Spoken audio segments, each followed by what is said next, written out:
And welcome once again, everyone. And there are still people joining us, which is really nice. I'm delighted to see many of you here, and I welcome all of you, and in particular, Professor Boaventura de Sousa Santos, who is Professor Emeritus of Sociology at the University of Coimbra, Portugal, and Distinguished Legal Scholar at the University of Wisconsin-Madison. He is Director Emeritus of the Center for Social Studies at the University of Coimbra and has written and published widely on the issues of globalization, sociology of law and the state, epistemology, social movements, and the World Social Forum.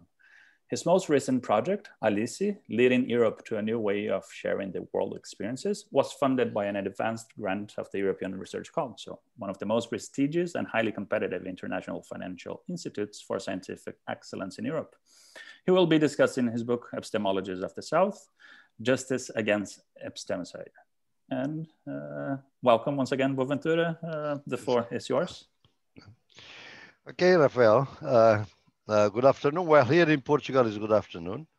I'm based now in Portugal, and usually this time of the year, I wouldn't be here, but because of the pandemic, I'm here. In fact, I'm in my village. I'm not in Coimbra, but in my village. It's a great pleasure to be here with your colleagues and our colleagues that are here sharing this session and being at the University of Pennsylvania. So it's a great pleasure. Well, thank you very much for inviting me to speak about this book of mine. Actually, if you want to discuss the epistemologies of the South, in a sense, we have to bring in two books. The first one is this Epistemologies of the South, Justice Against Epistemicide. And the second one is The End of the Cognitive Empire, published by Duke University in 2018, because the second book is the full development, not only in epistemological terms, but also in methodological and pedagogical terms, what I call the epistemologies of the South. Well, what is the basic idea behind this? I think that the general ideas, in a sense, are well known already from many of you. The idea that there is no global social justice without global cognitive justice. There is justice among different ways of knowing. The second is that the understanding of the world by far exceeds the Western understanding of the world. There are many other understandings, and therefore, since understanding is connected with transformation, I think that we should also allow for transformation, possibilities of transformation of the world that are not in the script of the Western-centric modernity. And I think that the epistemologies of the South are trying to develop these ideas in epistemological, methodological, and pedagogical terms. Well, how to locate the epistemologies of the South in the broad spectrum of theoretical knowledge of the last 100 years or so? I think that we have, so far, we have had two main paradigms of knowledge. The first paradigm is the Hegelian paradigm, which basically states that knowledge must emerge after the social struggles, because it's only at that time that Minerva starts thinking, when all the turbulence of social life is over and we can in tranquility think and develop our theories. So knowledge after the struggle. Struggle is not thematized in this as a subject. We have to start after the struggle. What is the problem with this paradigm? Is that after the struggle, only the knowledge of the winners survives. Where are the knowledges of the vanquished, the losers of the struggle, the social struggles? They are not there. And of course, our universities all along have been subservient of this paradigm, and therefore they have been doing research on and disseminating the knowledge of the winners, told by the winners, and therefore is really a very biased, structurally biased type of knowledge. The second paradigm develops with the work of Karl Marx in a famous small text of 1846, in which he pleads for a new thesis 11, the thesis 11 of the thesis against Ludwig von Feuerbach. And in this, basically, the paradigm is knowledge before the struggle. That is to say, Marx wants to develop a science that will help the working class to change the world. The working class is a class in itself, but not for itself. In sich, but not für sich. And therefore, it is necessary that she gets class consciousness. In order to get this class consciousness, it is necessary to develop a science that is an alternative to the bourgeois science. And therefore, Marxism is viewed by Marx as kind of a science before the struggle, preparing for the struggle. Well, the problem is with this paradigm, with lots of promises, which have been very, very influential in my training to begin with. And I myself, my training, I consider it basically a Marxist training originally and during a long time. The problem is that we have accumulated too many frustrations along the 20th century based on these ideas. There were lots of promises of the progressive emancipatory transformation of the world based on Marxism, but in many cases they ended up in nightmares, I would say, and defeats and ugly defeats, so to say, and sometimes in authoritarianism. So I think that we need a third paradigm. A third paradigm is to pay attention to the knowledges while the struggle takes place. The knowledge is born in struggle. And that's why the most recent book, collective book out of this project, published by Routledge, is Knowledge is Born in Struggle. That is to say, the idea of trying to validate, that's what epistemology is all about, validate knowledges born in struggles of those that have been struggling and fighting against capitalism, colonialism, and patriarchy, the three main forms of domination in our societies. And of course, these struggles are conducted according and following different ways of knowing. Of course, in many of them, science is part of it, but never the only part of it. There are many other knowledges, peasant knowledges, feminist knowledges, urban knowledges, indigenous knowledges, etc., that have been involved in the struggles. And all of us that have been involved in social movements know that it is usually a kind of a cluster of different knowledges that are resorted to in the struggles. So based on this idea, the epistemology of the South developed precisely to give visibility and to validate these kinds of ways of knowing. And this is a kind of a revolution in our ways of doing knowledge, because most of this knowledge is oral knowledge, is not written knowledge. Sometimes it's artistic knowledge. Is sometimes the authors are just not known because they are collective knowledges. They pose challenges to our methodologies, which are basically extractive methodologies based on the idea of the relationship between subject and object. While for the epistemologies of the South, the problem is not to create object, is to create subjects, is to change subjectivities by, in fact, showing that all the people that are historical subjects are the ones that struggle in justice against injustice in history. All of them are historical and protagonists, and they are holders of knowledge. And therefore, since the dominant knowledge negates, and usually, of course, the Western-centric knowledge negates this knowledge, it is a counter-current effort to have to all these knowledge is recognized. So this is the basic idea. Now I would like to point 3 or 4 points that in the 10 minutes I have that are general points on this. The first one is that against, I think that the epistemologies of the South locate themselves in a broad family of post-colonial studies, or sometimes decolonial studies, they are called, but for some reason they are not called decolonial or post-colonial. I prefer epistemologies of the South. Why I do that?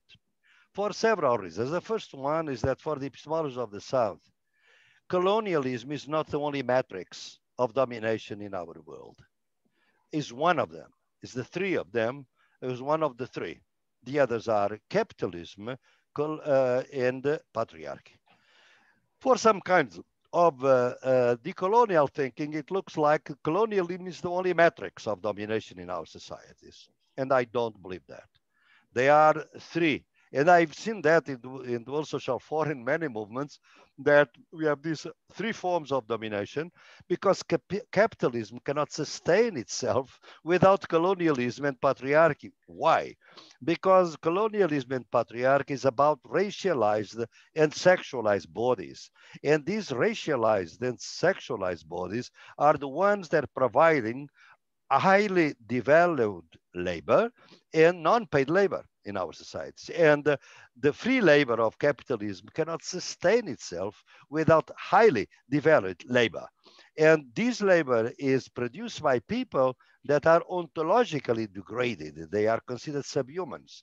And therefore, there is an abyssal line in our societies that divides sociability between the metropolitan zone, in which the fully human beings stay. That's why we have law, state, human rights, and things like that.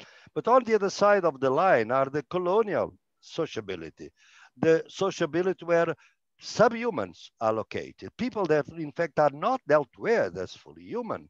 They are really dealt with in concrete terms as subhuman. We have here in Europe, for instance, in the Mediterranean Sea, in the last years, 20,000 people drowned. And they were immigrants trying to arrive in Europe. Can you imagine what would be a commotion in the world if these 20,000 people were American, North American citizens or European citizens? Oh, it would be a major crisis, but nothing happened because they were not really human. They were treated as subhumans. And this ontological degradation is the kind of the core of the epistemology of the South. But the problem is that there are three dominations. And therefore, what happens, the drama of our time, is that domination always acts in articulation. Capitalism with colonialism and patriarchy. And the resistance is fragmented. Many anti-capitalist movements have been racist and sexist. Many feminist movements have been racist and pro-capitalist. And some anti-racial movements have been sexists and have been pro-capitalists. I think that as long as domination is articulated and resistance is fragmented, we don't go anywhere. So the first thing is that this idea of the wider ideas of the three forms of domination. The second idea is this. It is complex, and I have to, summarize that probably in the debate we can elaborate on this. Is that the epistemologies of the South are not an anti-science movement or a proposal.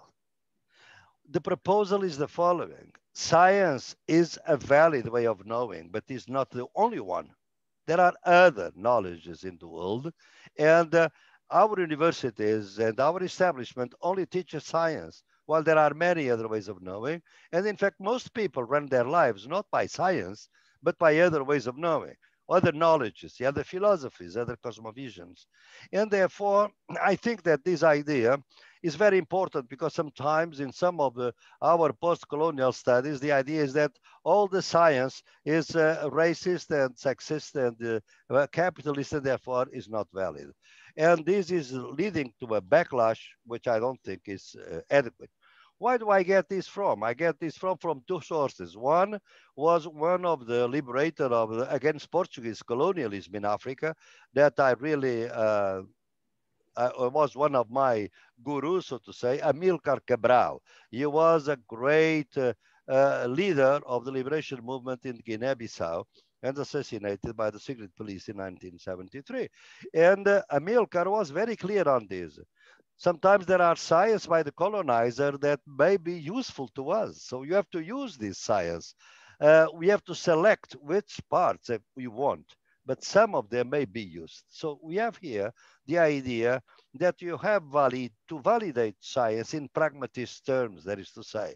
Science is not altogether racist or capitalist or sexist, and not altogether, anti-capitalist, anti-racist, and anti-sexist. No, we have to be pragmatist and validate which side is the science on in a given struggle. I have been very involved in a struggle against agrotoxics, industrial poisons in insecticides, pesticides in industrial agriculture. Well, in this struggle, we have, of course, the peasant knowledge is together with the knowledge of the agronomers and biochemists that are with us. Of course, not the biochemists that work for Monsanto or for Bayer. Those don't belong to us. But those that are with us, of course, we have what I call an ecology of knowledges. We try to combine in the struggle the scientific knowledge and the peasant, and in this case, the workers' knowledge in the fields. So I think that you have to do this in order to, then we have, of course, a different understanding of science, because science, first of all, gets its achievements and knowledges from non-Western knowledges. For instance, many people now with the pandemic are really celebrating science. But we have to understand that before that, there were many other ways of defending people that were not, for quarantines, were not invented by modern science. They existed in indigenous people when they had to protect themselves from the colonizers, of course. And now we can see that some African countries are protecting the lives of the people much better than the United States, for instance, to say, just as to mention a case. There are different ways the indigenous people in Latin America are using the herbal medicine to provide immunity to people against the COVID-19. That is to say, there are a diversity of knowledges, and it's a pity that sometimes we concentrate ourselves in this. So I think these ideas are the main ideas. And a final word on if you want to combine in your research science and other ways of knowing, the way you conduct science is also different. So you have to conduct science in a post-abyssal way. And what is a post-abyssal way? You have to develop new methodologies. And I think that most of our methodologies are extractivist methodologies. We extract as much as we do in the fields, the mining in fields. We are mining people when we interview people and so on. This metaphor of digging, of mining, is, for instance, very prevalent today in data digging. As you know, in the big data, one of the key concepts is this: data digging. That is to say, we extract data, we extract human resources, and we extract information, because we don't consider that our informants are holders of knowledge. They are just information. Well, this is part of the epistemicide, that is to say, the destruction of knowledge that we very often engage in when we are doing our research. So we have to develop a methodological collaboration and non-extractivist methodologies that create subjectivities. My best example, again, comes from a great philosopher from Kenya, Odera Uruka. Odera developed, and I know his son is still trying to continue this, the idea of the sage or sage philosophy, which was the idea that he was a guy trained in the Western universities in philosophy, but you went out of Nairobi, say, but you know, my department doesn't pay any attention to the African philosophy of the sage people, of my people, and I'm teaching here Heidegger and Hegel and so on, and nothing else fits in. So he went out to look for this, and he got the kinds of knowledge. I could give you thousands of examples. I've worked with Valentin Mudimba. I've worked with Ramon Mogob Ramos at UNISA. We are good friends, and we have been discussing precisely these other ways of knowing, and not just Western philosophy vis-a-vis African philosophy or indigenous philosophy or Indian philosophy, but also other kinds of knowledge, the knowledges in the fields, in the struggles in which we find. If we do this, we can develop a kind of an intercultural forms of knowledge, what I call the ecology of knowledges, that are, of course, nothing. The different cultures are not completely transparent to each other. There are zones of incommunicability, of incommensurability, but there are enough zones of interaction, and we should maximize them. Because if you really plead for incommensurability, we are trapped in the identitarian ghettos. And I think it's something that is plaguing us also. And I don't think that we should. We have to broaden our struggle so that the people that are in the struggles against capitalism be with those that are against racism and those that are against heterosexism.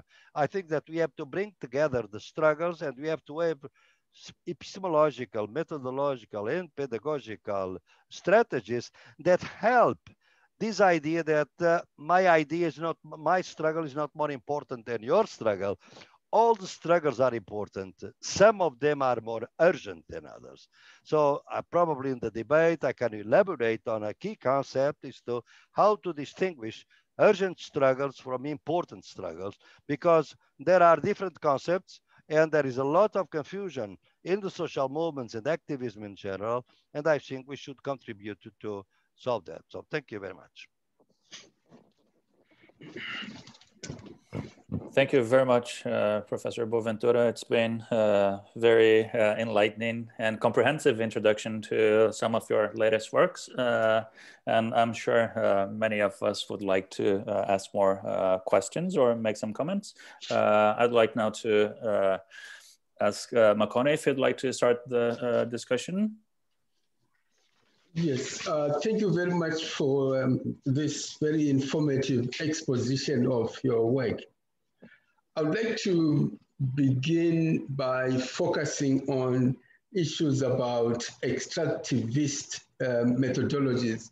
I want to quote you in the last sentence in your paper called Epistemologies of the South and the Future, and you write, this was published in 2016, the extent to which non-extractive methodologies will be accepted in the future as the only legitimate way of advancing mutually enriching knowledge is, of course, an open question. This was in 2016. My question is, 4 years later, what's your view on this question that you yourself raised? Well, it's a very good question. Thank you. So your first name is Sinfree, right? That's very interesting. My first name is Sinfree. My friends call me Makoni, right? Okay. What do you want me to do? Well, I'll do the Sinfree. Okay. Sinfree. Well, it's a very good question. Yeah, because you helped me to elaborate on something very, very briefly. That the following question. Are we going through a period of decolonizing or a period of recolonizing? I think that we, globally speaking, in global north for sure, but in general, we are in a period of recolonizing. Because everywhere I see the extreme right forces emerging. In Europe is very clear. We see them also in Africa. We see them in the United States. We see them throughout Latin America, sometimes with defenses of colonialism. So you probably know of that article by Bruce Gilley in the Third World Quarterly in defense of colonialism, trying to say colonialism was not a bad thing, was very good, and so on. Nicolas Sarkozy, the former president of France, said the same thing and said that in Senegal. Say, well, you know, it has been very good. So I think that we are in a period of recolonizing. For instance, the debate now in France is raging. It's a really very ugly debate because all of a sudden, because of these terrorist acts that some link the terrorism to the post-colonial studies, can we imagine? Nothing to do, but the idea that in France there has been a kind of a promotion of interculturality and the diversity of traditions and so on, and that was probably one of the causes why we have all this extremism in France. And all of a sudden, you know, dozens of professors at university of CNRS, which is a great research center in France, came out saying that no, we have to defend the Western-centric societies and the values. These values are universal. This is not science.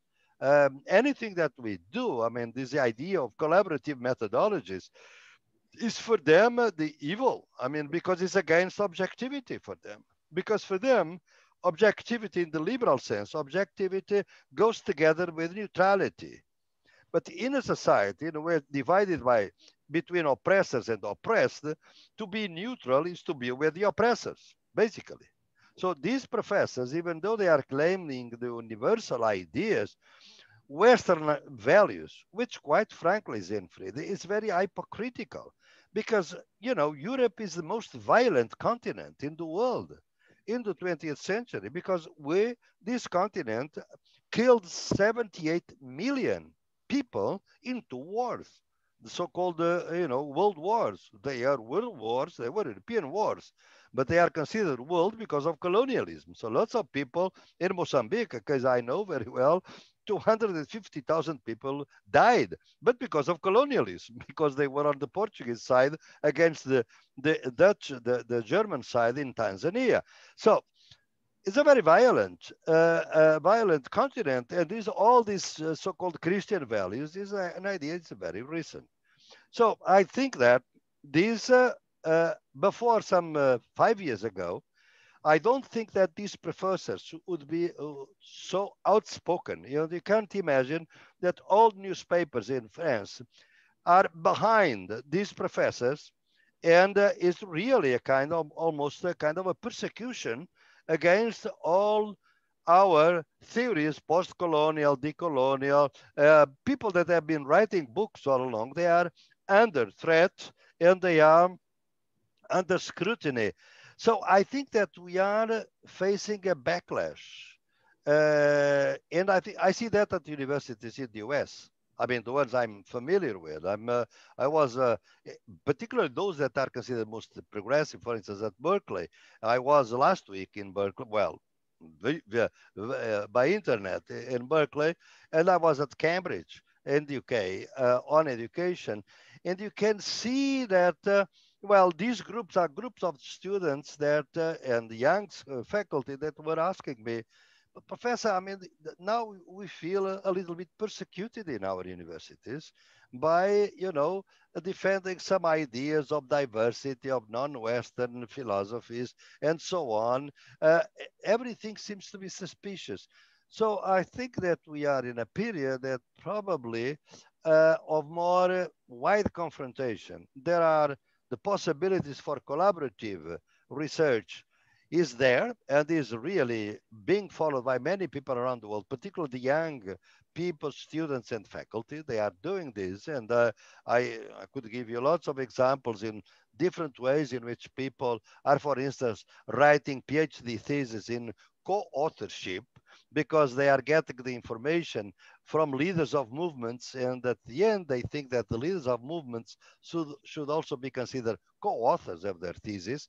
So I think there is a movement to make the research more open to different people and to engage with different types of knowledge and methodologies and so on, particularly because, for instance, in Latin America, for instance, to give you another example, we have more and more Afro Latin Americans and indigenous researchers doing research, empirical research, and doing philosophy. So the voices are very much plural now. But I see that's why the backlash is now. Because these people, for instance, then in which the universities in Latin America, they were controlled by white people, they are resenting, white males basically, they are resenting the fact not only that women are coming, but also, Afro-Brazilians, Afro-Colombians, Afro-Peruvians, and of course, indigenous people in all these countries. So I think that there is, on one side, a backlash in philosophical terms by the espousing of extreme rights, extreme rightist ideologies, even in universities that are very progressive in general, more progressive. I see that in Madison, for instance, of Wisconsin, that we have to be careful about certain ideas and so on. And I think that we are in a time of confrontation. But thank you for your question, because helps me to be more precise. Okay, let me ask you. Thank you very much, Mike. I understand your argument about struggle, although I would want to have a more philosophical discussion about what really is a struggle. And but what I'm interested in is not so much the discussion about whether struggles can be anti-sexist or racist, etc. What I'm interested in is to flip the script and ask the following question. Is it possible that some indigenous ontologies can be sexist and patriarchal? Absolutely. Okay. Absolutely. Well, that's a very good question. Why? Because I think that's why I have been working on this idea of ecology of knowledges and not dialogue of knowledges. It's different. Why is it different? Because if you bring together different ways of knowing, all of these knowings or these philosophies or knowledges are going to change. Nothing stays untouched. So I think that the Western-centric scientific knowledge will be affected by the dialogue, by the transformation. It will be transformed. But I think it will also transform the indigenous and the black, the Afro ideologies and the cosmovisions, of course. We have seen that throughout the world. For instance, look at South Africa, for instance, is a good example when we discussed in 1996 the Constitution. I mean, there is, of course, traditional laws that are recognized by the Constitution, but then the feminists, many women in South Africa, came with the idea, but these, for instance, do not allow women to have access to land. So is it reasonable? No. And therefore, there was a constitutional clause that in order to have autonomy in the dealing with the land, the traditional law should allow for women to have access to land. It's a big struggle. It's very confined to South Africa, but the issue is much broader today. So I think that, of course, these indigenous movements are already very often pro-capitalist, because there is lots of corruption among the movements also. I've been involved with them. So the people that have a kind of a romantic view of indigenous movement or black movement is because they are not involved in the struggles. Because if you are involved in struggles, you know that you cannot have a romantic idea. But it shows also that the indigenous movement, when they change in the ecology of knowledge, in contact with other knowledges, with bring the idea of freedom, of equality, they change these concepts. For instance, why do we have today a very strong movement of indigenous feminism, for instance, that doesn't like middle class white feminism? They have a different agenda. I could give you lots of examples.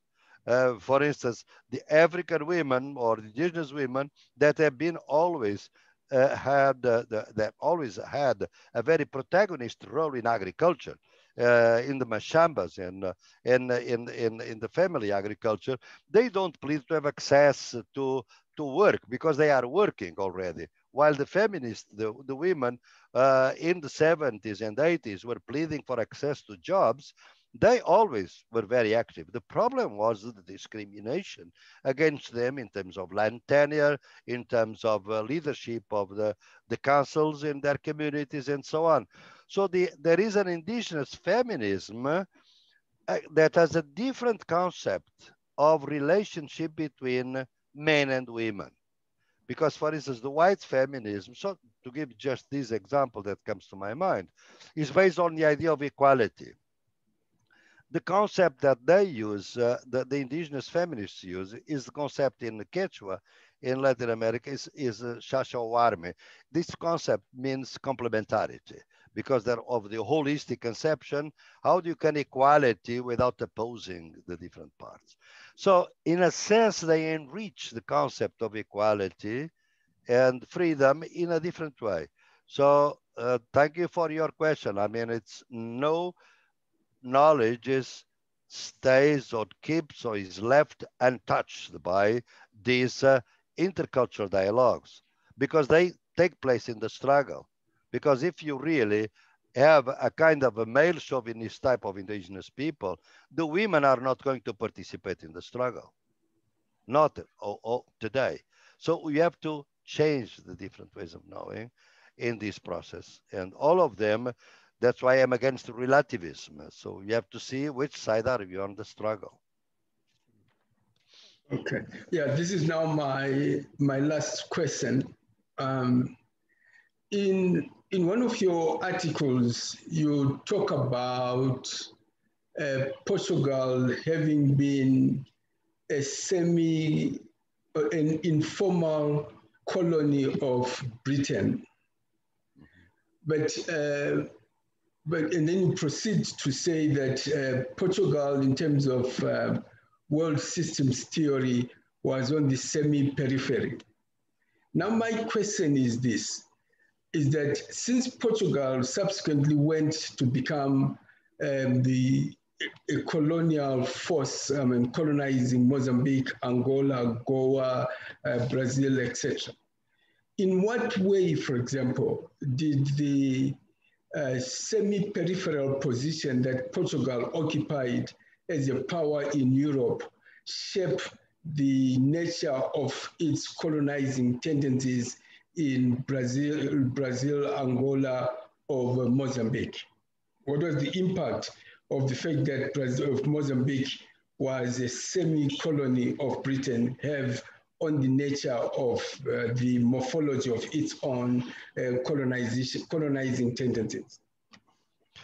Well, it's a very good question, because it is a hard case of colonialism, because from the 18th century onwards, for instance, if you look at the treaties that were established between Portugal and England, it is precisely the same type of treaties that the British are going to do in India. For instance, the Portuguese are forbidden to go on their textile industry. The textile industry is competing with Manchester, so it should be forbidden. And as a compensation for that, Portugal is going to produce all the wine that Britain needs to consume. And that's why port wine and wine became a major production of Portugal. In a sense, the same thing would happen also in India. So it was an imposition. Why they did that? Well, it was possible because during the Napoleon Wars, Portugal almost succumbed to France at that point, and the British came in support of the Portuguese king, which in fact fled to Brazil. Is the only colonial power that had the capital of the colonial empire was in Rio de Janeiro, not in Lisbon, because it was occupied by the French. And the forces that helped the Portuguese to free themselves from the French empire was Britain. And the cost for that was really the compromising Portuguese sovereignty and put the Portuguese empire at the service of Britain. So in a sense, from then on, Portugal, for instance, from the 18th century onwards, all the gold that comes from Brazil does not stay in Portugal. Now we have all the reports of the gold that was being transported from Brazil to Portugal. The gold was in ships, and the ships were for a while in the harbor of Lisbon, but they didn't even unload it. The gold. The gold followed its trip to London because it was the payment of Portuguese debts and the reparations vis-a-vis England. So Portugal was having a kind of an intermediation in the world system. And that's the concept of semi-periphery, is precisely that the countries that are intermediators enter the center and the periphery. I think Portugal played that role very well and very consistently. And that's why, Siegfried, sometimes it's very strange for many people that while Britain had to give up on its empire, basically between 1947 and 1965, 66, or whatever, Portugal kept its empire until 1976. That's the independence of Angola, of Mozambique, of Cape Verde Islands, and so on, Guinea-Bissau. How is that? Well, for a very simple reason, is that European colonial powers, European countries, protected Portuguese colonialism for a very simple reason, because what they were interested was in the gold of South Africa. So the Portuguese colonialism in Angola and Mozambique was absolutely crucial to keep the apartheid system in South Africa and to protect the flow of gold. That was basically the idea. And that's why South Africa, apartheid South Africa, was so important in trying to kill the independence of Angola, for instance. The celebrated Battle of Quito Carnaval, in which was won not by the Angolans, but by the Cubans that were helping the Angolan government. So it was because the Portuguese colonialism was functional. Otherwise, how could they sustain? We knew that they could not win the war. I was forbidden to go to the colonies because I was against government, but because it was also a fascistic government, but we could see that they didn't have the capacity to go on this war. Well, imagine now these days, I mean, they could invade, as they invaded Libya, they could invade Portugal and say, well, we don't want you to conduct all this colonial war. Colonial war that was very, very destructive for Angola, particularly for Angola and for Mozambique, because it lasted from 1961 until 1975, 74. And then, well, there was a revolution in Portugal, the Democratic Revolution of April, 1974. And it is through that we are going to have the colonies, the dependence of the colonies. And it's very interesting, Siegfried, because there's a very strange type of colonialism. Well, I've written extensively, all in Portuguese, you know that piece in English probably. I have written extensively on this. It was very complicated because there is another reason why. But pay attention to this. It's a detail, but it's an important detail. All the countries that emerged from Portuguese colonialism in 1976 went Marxist and socialist. No other colony, when it became independent, got that way. We know very well the drama of Kwame Nkrumah in Ghana, when he wrote in 1965 his book on neocolonialism, because he said he saw that as Mahatma Gandhi had seen much earlier, that independence in fact was political, but it was full of colonial ties and encumbrances. Well, in the Portuguese case, all of them became socialist. Why? Because the colonial power Portugal didn't have colonial power to control these colonies. You know, they didn't have a strong bourgeoisie to control the fate of these ex-colonies. That's why they went as they wanted. If you compare the treaties of independence of the French colonialism or British colonialism with the Portuguese colonialism, is a very different story. They could go completely autonomous because Portugal was also being liberated from a dictatorship in Portugal. So it's a very complex story. And so a final note for you. When Brazil became independent in 1820s, the fear in Portugal was that Brazil could control Portugal. For instance, they could control Angola. Because Angola, up until then, it was not a settler colony. The settler colony was Brazil.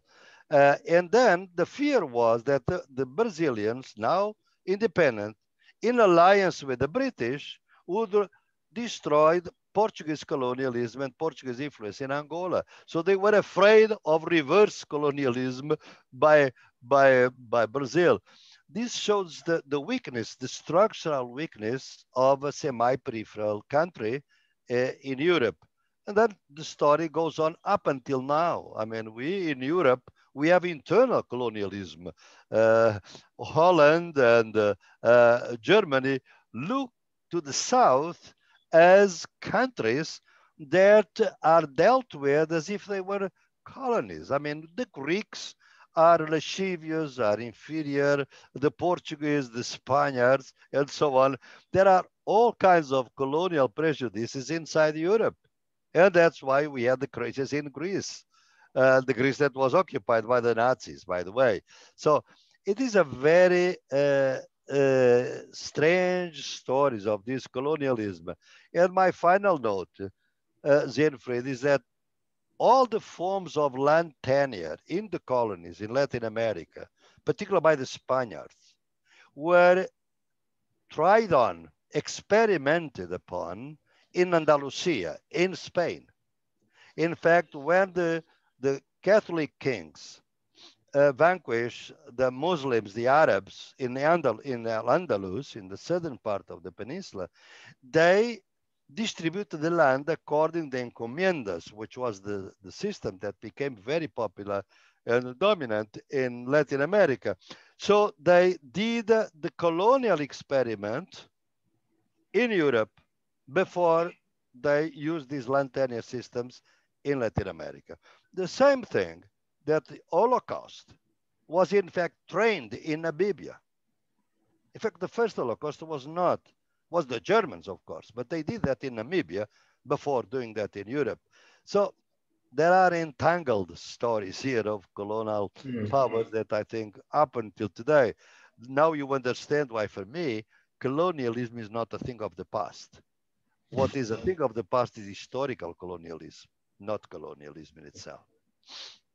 Okay, thank you very much, Raphael. I will hand over to you. And after Anna Kaipa-Marcus has talked about the book project on language in the Global South, I'll try and see if we can explore further what are the implications for the research in linguistics and applied linguistics of epistemologies of the South.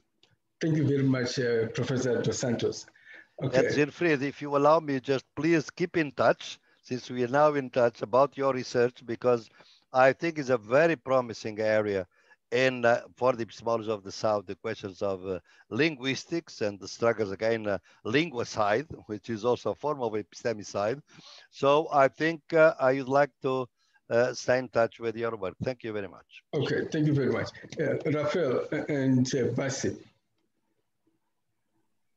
Thank you, Makoni, for initiating the discussion. We do have a couple of questions here in the chat box. And before I ask them, I'd like to kindly remind you that it's easier for Basi and I to chair the discussion if you write in the chat box that either you have a question or a comment to make, or to write the whole thing and we can read it for you. So the first question that I received was from Maria Neda. And the question is, call for non-extractivist research has been explored in qualitative research for quite some time. Scholars involved do not use the term Southern epistemologies, but they reject a top-down Western-centric approach. In other words, not all current research is extractivist, as you seem to imply. Can you speak to this? Yeah. Do you want me to answer right away? Yes, please. Yeah, okay. Well, no, that's an excellent question. Now, of course, if you go to my book, The End of the Cognitive Empire, there, here in just a simple talk and a very brief talk, I can't really be precise in these things. Of course, no. There is much collaborative research. I even say that the idea of the epistemology of the South is a very old idea. It's a new name. I've been trying to name something that has been all along there. I mean, people have been working from the perspective of epistemology of the South. It's just, and I have to say, this is something that we do very much in academic, both post-colonial, decolonial, anything. Whenever we engage in knowledge separated from other practices, we tend to name things and sometimes to think that we are innovating the things that in fact are there. They are new names, nothing else. So I can then draw your attention, Marianne, if you want to. I just wrote a piece, actually a large entry for the handbook of post-colonialism in literature, the Oxford Handbook on post-colonialism in literature. And you'll see that how I see the complexities. Of course, there have been lots of new ideas. The problem is that they are very interesting ideas. They have been there for a long time, but in a sense, the dominant extractivist, North-centric type, subject-object type of ideas, epistemological ideas, are still dominant in our academic life, in our universities, with, of course, differences across the world. If I'm teaching in Singapore, I know that I have different problems that I have if I'm doing here in Madison, I'm doing that in Coimbra. But you can see that there are lots of people struggling for these new alternatives. But what troubles me most, quite frankly, is the inertia of dead ideas. Why certain ideas that we have been criticizing? The reason why I'm following the idea of the epistemologies of the South as an alternative are going to do about in a different way, methodological and also pedagogical, is because the critique is done. We have been for 20 years, we have been criticizing the Western-centric paradigm, and yet it's still dominant. So the inertia of this paradigm, because it's not a scientific dominance, is institutional, is departmental, is the journals, and the publishers, all of them conspiring to maintain dead ideas alive. So we have to deal with the inertia of dead ideas. And the only way we have is to produce alternatives. We have to move from criticism to alternatives. So if you look, for instance, the epistemology of the South is much on the critique side. The end of the cognitive empire is much on the alternative side. Also at university. For instance, in 2 chapters, I call from the change from the university to the pluriversity into the subversity. Imagine this, subversity. So I think that we that are pleading for an alternative, a pedagogical and epistemological alternative, as Siegfried is trying to do in linguistics, I think that he's trying to do the counter-university inside university. We create tension. And this tension can be created from the outside. For instance, I've been very active in the popular university area. For example, I'm in charge. If you go to the page of the popular universities of the social movements.org, you can see the hundreds of meetings that we have been conducting in which we bring together social scientists, philosophers, 1/3 and 2/3 are leaders of social movements. In a 2-day type of circle of conversation among different knowledges to develop new political ideas of renewal. And we are going to have in Colombia a forum of popular universities in 2021. So we have to deal with this diversity. 1 foot inside university and 1 foot outside. And sometimes inside university create this tension. Because I agree with you, the name may be new, the practice old, but we are trying to transform an absence, as I say in my writings, transform an absence into an emergence. Some things that are not considered existent, we are trying to validate them, help. They don't need our validation. They need our validation because we are at a kind of an environment in which Western-centric epistemologies of the North-centered type of ideas still dominate, basically this. Thank you. Thank you. There are a few more questions in the chat box. People have been writing to me privately. That's probably why you don't see them. But just so everyone has an idea, there's a question from Bassi, from Lean Mario, from Andre, and from Cliff. I'll start with the one from Bassi then. And let me just scroll up. Yes, how would you elaborate on the distinction between urgent struggles and important struggles? Well, I think that's an important distinction that for me comes from the needs of social struggles, basically, because Let's take an example. For instance, in a given city, this is a real example. In recent months, all of a sudden in a city outside Sao Paulo in Brazil, we see that 3, 4 transgender persons are assassinated. And this creates a lot of commotion for the transgender people. And all of a sudden in that small city, this struggle to protect the lives of the transgender people is absolutely urgent because they are being assassinated almost every day. Does it mean that the most important struggles in Brazil or in the world are just the struggle to protect the lives of transgender? No. The urgent concept is to be used at the level of the conjuncture, of the context, in this city, in this local.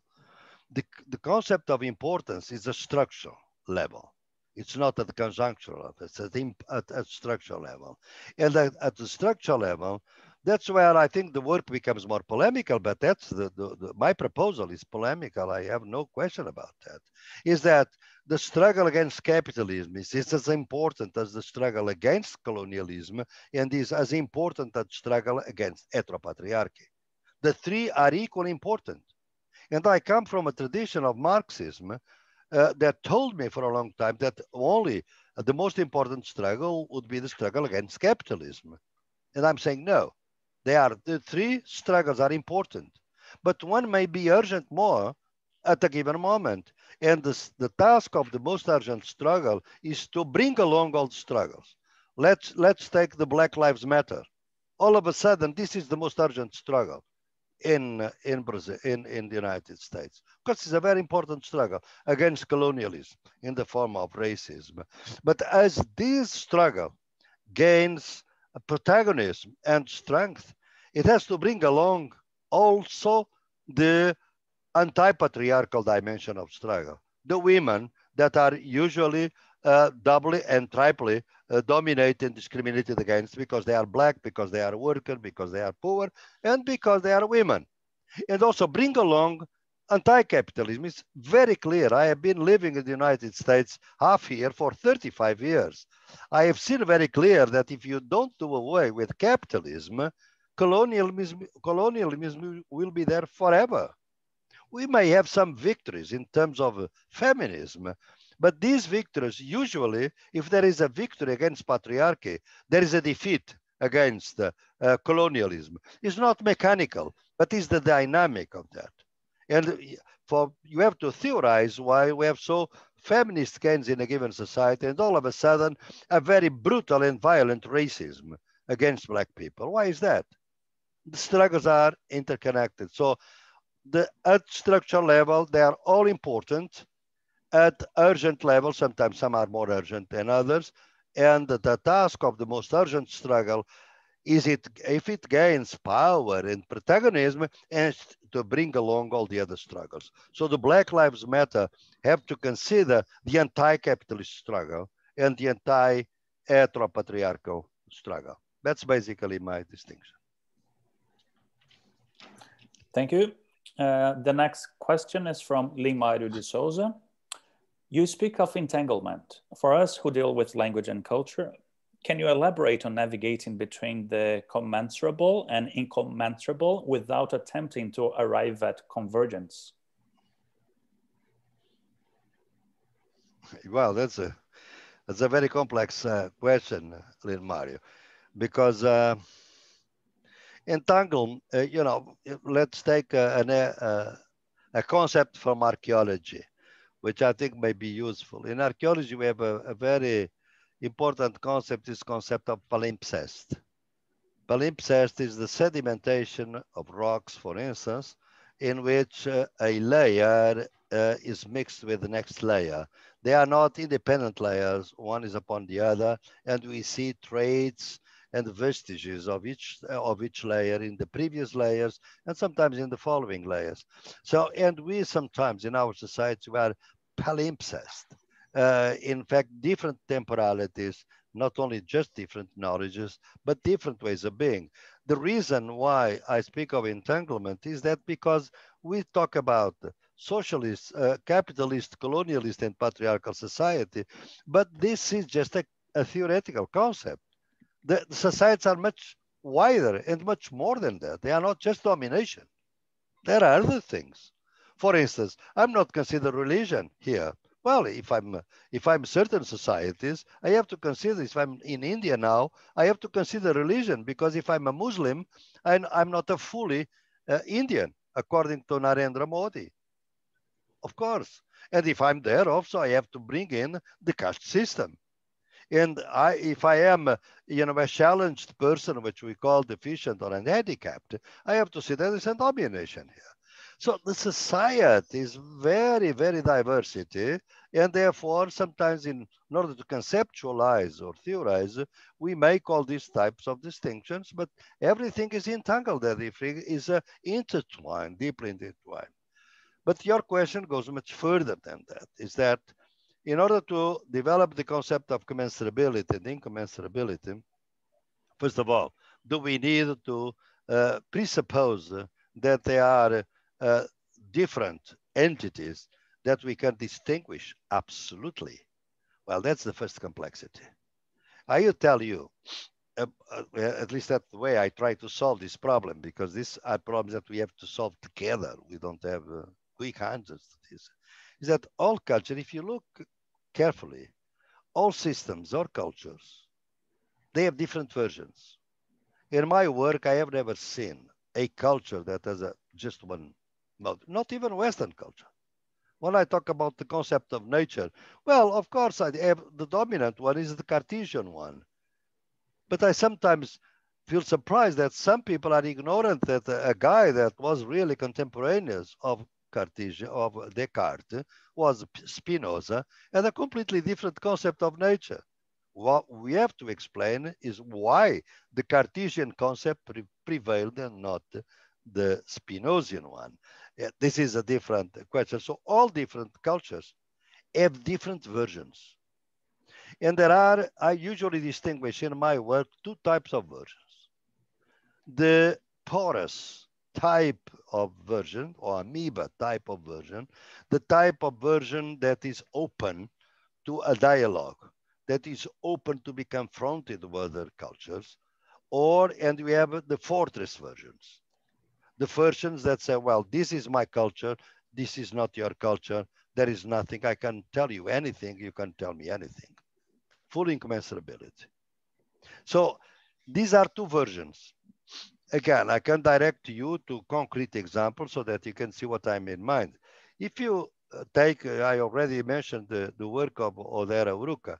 If you go there, you can see that Odera distinguishes two types of such people, the wise people of the communities, the peasant communities. All of them are wise people, all of them are oral, all of them are leaders in the community, but there are two types. So only one takes a critical view of tradition. He considers them the didactic ones. And he is going to see that while the critical sages are the sages that have a kind of a critical distance vis-a-vis their own culture, while there are other people that have no distance, he is going to favor those that make this critical distinction, critical distance vis-a-vis the tradition, because they are the ones that move on, that can interact with other cultures. I think that when we talk about, it's not convergence, it's convergence by mutual enrichment, mutual transformation. For me, entanglement is basically mutual transformation. And what we have to pay attention is that what are the criteria for this mutuality? Because mutuality may hide inequalities of power. So we have to be very, very critical about that, because that's, if you take the Eurocentric, Western-centric ways of what is inclusion? We define what is inclusion and then allow other people to get in. Well, no. A truthful intercultural inclusion is that the people that are struggling for inclusion are going to change the criteria of inclusion. Only then the inclusion is not exclusionary. our inclusion in the Western-centric societies is exclusionary. So I think that is in these lines that we have move on these ideas of entanglement. Thank you. Great. And the next person would like to ask the question himself. It's André Coutinho. So André, the floor is yours. Thank you. I'm going to try and be brief. Professor, thank you for your talk. I'd just like to know, it's something that I feel that underlies everything that's been said so far. And you mentioned about the pedagogical, the epistemological, and the methodological dimension of epistemologies of the South. For me, and I'd like to know what you think about it, the ethical dimension, I think is also very important. If we consider that capitalism kind of determines all the ethical relationships in societies, we have societies more and more where consumers are more powerful than citizens, or we're shopping those matter more than lives. So I would like to know from you, where do you see the role of ethics? So to implement an epistemology of different epistemologies, we need an ethical shift, paradigm shift as well. So I would like to know where you see the role of ethics, and if there is a role for different kinds of ethics, if it's possible to have an ecology of ethics in this scenario. Yeah, André Coutinho.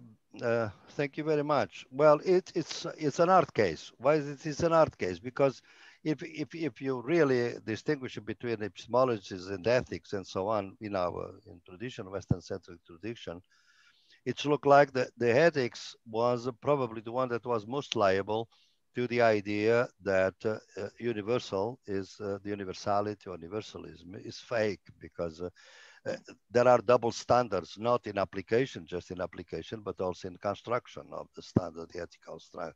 And we can see that this is difficult almost, since we see that in Hinduism in the different forms, and we see that in Aristotle and so on. It's a very difficult question.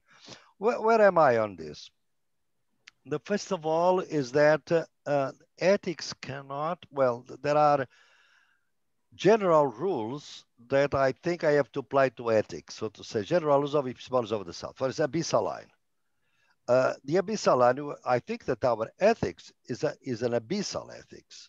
That is to say, is the general ethics, I mean, the North-centric ethics as we understand, the mainstream ethics, when you look at the journals of ethics in our society, there are some now, and you probably know much better than I do. I've been reading some interesting thing of new forms of ethics that are really very, very transgressive, so to say, but this tradition. In fact, they take the idea of ethics as if humanity is a reality. That is to say, there are human beings, there is humanity, and we apply ethical terms and ethical concepts to the humanity. Well, for the epistemology of the South, in fact, humanity is a project, it's not a reality. Because as long as there is capitalism, colonialism, and patriarchy, not everyone can be dealt with and treated as fully human. Therefore, if you don't really question this idea, the idea of the abyssal line, and apply the ethical standards as if there is no abyssal exclusion of people, we are not going to understand, because you are going to apply the instruments of law, of ethics to the people that are not considered fully human. For instance, if you take the case of George Floyd, we can not imagine that a policeman would be 80 minutes on the knee of a white person. Simply, it would be impossible to imagine that. But a black person, it is possible. Well, last week in Brazil, a black guy was killed in the supermarket, a Carrefour supermarket. And there was a woman filming the assassination without intervening. Look at this abyssal line. This woman was taking a video, was making a video, of course, with very good intention. She could denounce that, of course, but she didn't intervene. The protection of life, the ethical value of that life was less important for her than the protagonism of producing a video on that assassination. So you can see that our society produces this ethical subversions, I would say. No? Why? Because of the abyssal line. So I think that if you are really taking serious, and I would like to follow your work, if you are interested in this, you'd like to pursue the abyssal line, a couple of people in different countries are working sometimes with me on this idea of concepts that I developed there.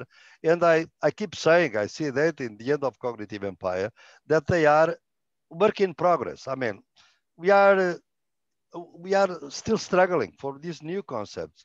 For instance, the application of the abyssal line to ethics and to art, for instance, and aesthetics. It's very interesting to me. And I'm probably more advanced in dealing with aesthetics than with ethics.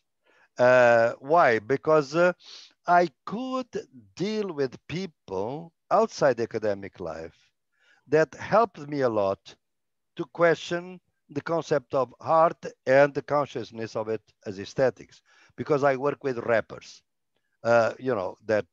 music on, particularly Black people and indigenous people now in different continents, from Angola to Colombia to Brazil and to Mexico. In ethics, I have had this difficulty. I have worked with indigenous people, and for them, the ethics, the values of ethics is so different from mine that I feel unsettled. For instance, contaminating a river for me is a crime against the environment. Well, for them is equivalent to a crime against humanity, because the river is sacred and it is source of life. It's like killing your mother. I mean, it's qualified homicide. So for me, it's clear there is no universal ethics. It's clear. What I think that we are at a stage in which we have to identify the abyssal line and see the parochiality, provincializing, to cite Chakrabarty, provincialize ethics and see what we can get from there. What is our problem, Andre, and also with our colleague before, is that we don't want to fall into relativism, because we want to develop the struggles against capitalism, colonialism, and patriarchy. So we cannot accept the idea of anything goes. Everything is valid for all the purposes. No. How do you construct these criteria? Cannot be abstract universalism. It has to be constructed from bottom up through the ideas. That's a concept that we have been not talking, but now here, but it will be very important, is intercultural translation. We have to start from bottom up, from the struggles, and to bring in the concept of intercultural translation. So the first move for a new ethics, or a concept or cluster of new ethics, or ecology of ethical values, is start from intercultural conception. I can direct you to an attempt that I did to that is on human rights. And there are two pieces I can, draw your attention. One is published in a book of mine, a collective book published by Verso, Another Knowledge is Possible, in which I have a chapter on Toward an Intercultural Conception of Human Rights. And the second one is a book a small book that I published by Stanford University Press. It's called If God Were a Human Rights Activist, which you can see how I'm trying to deal with liberation theology, intercultural theologies, and so on. So I know it's impossible to give you a full response, but that's my response. Thank you very much, Andre. Thank you. Thank you very much.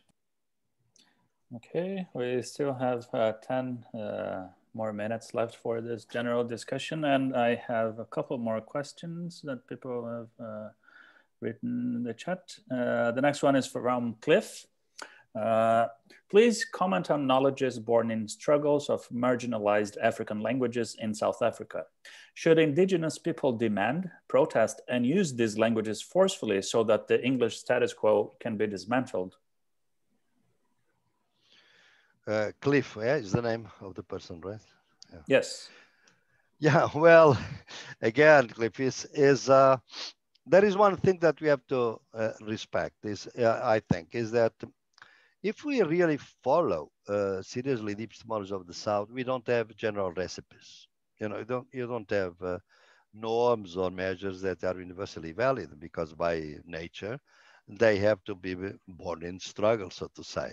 So I think we have to contextualize that in a given moment. What is the struggle as an important struggle, as an urgent struggle? I think that from what I've experienced in Southern Africa, and I was reading recently a paper by Julius Nyerere. I don't know, Julius Nyerere, as you know, was the leader of Tanzania, and a 3-volume book just came out, a beautiful collection of books on a trilogy on Nyerere. And Nyerere wrote in the 60s, much before Ngoni wa Thiong'o. He wrote about the indigenous languages in Africa, and nature and languages and education, basically. And he was really very concerned that education would not move forward if people were not able to speak and to learn in their own language, and therefore not English for most people in Tanzania. And you know that Vationgo is going to gloss this idea and develop it much further. I think that in South Africa, I've been recently. I was there. Now I'm also an invited professor at Wits from recent months. I've been in that position, and I'm very glad to be working with them.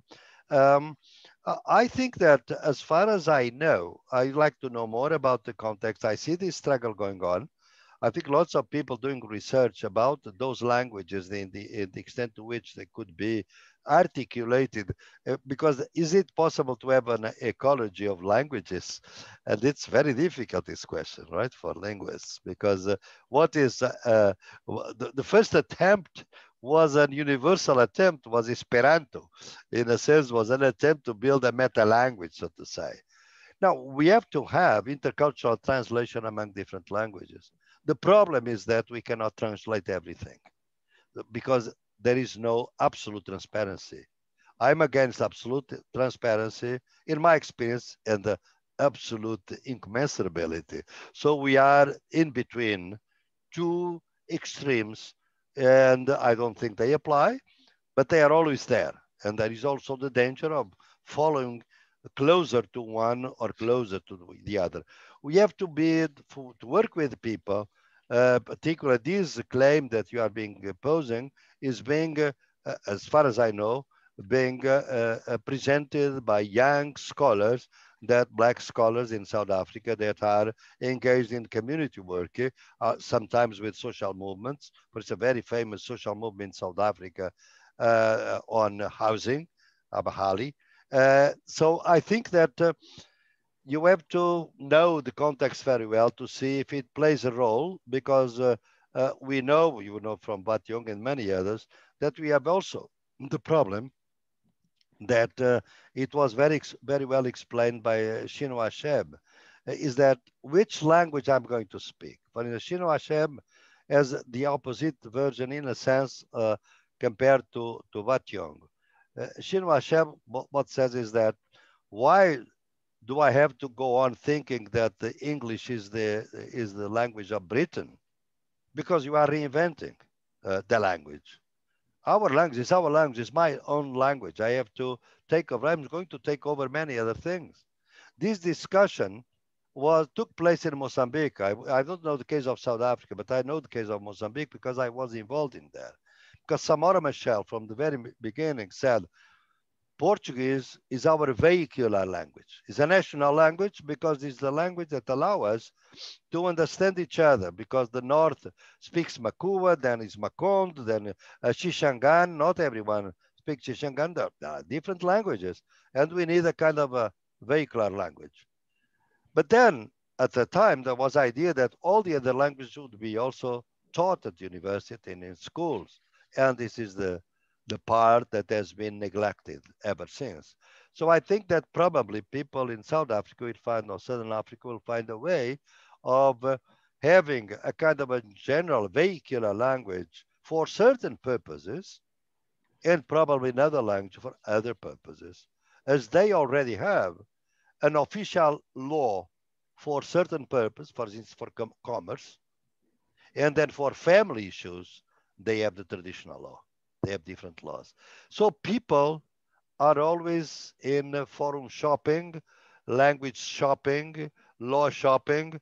They are much more subtle and much more plural in their approaches than we can imagine in theory. Thank you. Okay, and we have time for one final question before Makoni makes some final comments. And this is from Cristine Severo. Thanks for this inspiring and challenging discussion. My question is related to the challenges faced by us in creating a more solidary and dialogical knowledge making and disseminating processes. What do you understand by solidarity? By solidarity, right? Is the word, Christina? Yes, yeah. Solidarity. Solidarity is taking risks, basically. Taking risks is not to be in solidarity with the struggle, is to be part of the struggle. And you can't do that if you are at university. I think that the death sentence for the Epistemologies of the South is that we consider that could be a good name for a department or for a course. The Epistemologies of the South have to prosper outside the university in the struggles. Of course, the university is also a site of struggle. We have to do that. But please, don't take me wrong. The other struggles are outside. So you have to fight outside. For instance, I dedicate my life today, for already 20 years, 50% of my time with at university, 50% is with social movements. It's the only way not to be corrupted.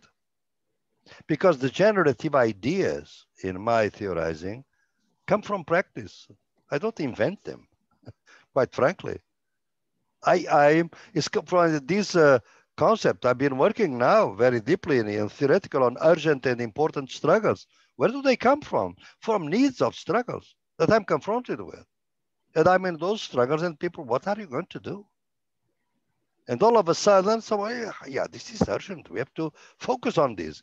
But are we going to invest on this for our lives? No, there are many other struggles. But this one is the one that is now. So the process is like that. So, and if you are doing solidarity, you take risks. Just to give you an example, is a privileged example. So I almost, hesitate in giving to you. But if I'm an author that I'd like to have my books read and so on, everyone that writes would like that is books have a good readership. Well, because I'm very involved in criticizing this genocidal president that Brazil has now, Jair Bolsonaro, in some or three public institutes, my books have been forbidden in a blacklist. So the professors there, because it's a federal institution, are not allowed to assign my books. That's the risk that we have to run. All right, my company, I'm very glad that I'm in that list because, the people that are with me, Karl Marx, of course, Michel Foucault, and Paulo Freire. Can you imagine? Paulo Freire. So I think that this risk is a very light risk.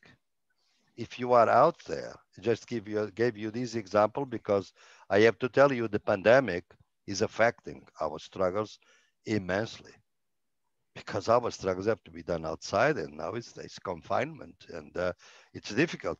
And that's why we see in many societies, it is the extreme right that is going to the streets, not the left, because the left is really concerned about the pandemic. The extreme right ignores that. So they are taking over the streets in many places. We have to be aware of that and also deal with that critically. But, basically is that, and if you do that, solidarity and taking risks, then, Christina, you have also to write, if you are engaged in academic life, sometimes we have to write two types of books, two types of writing. Sometimes you have to engage in scientific because you have to relate to academic life. If you are in academic life, you have to take care of your promotion. I'm always in favor of helping the young scholars and the young faculty. Don't take too many risks. Don't take them individually. You should take them always collective. Organize yourselves, because individually they neutralize you very easily. But if there is an association of progressive or intercultural scholars or whatever, give it a name, right? Then you are better protected. You have to do that collectively so that you are better protected. But then there are the other struggles. In the other struggles, one interesting thing for you, Christine, is that once you are outside, your knowledge is very little value for you. May help you in certain things, but then you see that you are as fragile as many people, that you are as afraid of the police as they are, and you want to protect yourself as they want to protect themselves. So it's a sense of humility that you have once you are outside our comfort zone. Thank you. Thank you, Boaventura, for taking risks and for inspiring us to take risks. And thanks everyone for your comments and questions. It's been great. I thank in particular Mari, Basil, Mario, Andre, Cliff, and Christina. And thank you, Boaventura, for engaging with the questions. And it's contributed to a very insightful discussion. Makoni, would you like to have some final words? Yes, again, thank you to everybody. What I'm going to try and do now is to give an account of my own intellectual career in a way that I have never done or said in public. My PhD was in psycholinguistics of second language acquisition, the acquisition of English by Shona speakers. But when I got into South Africa, I quickly realized that it was totally irrelevant. And the only article I've written on that, in that area, is one article which was published in the journal in the University of Edinburgh. The question then is why has second language acquisition or psycholinguistics changed since I did my PhD in Edinburgh? My answer is no. One of the reasons why second language acquisition studies or some types of applied linguistics in Africa and the global South are unsuccessful is because I think they run counter to all the various principles of what we are calling here the epistemologies of the South.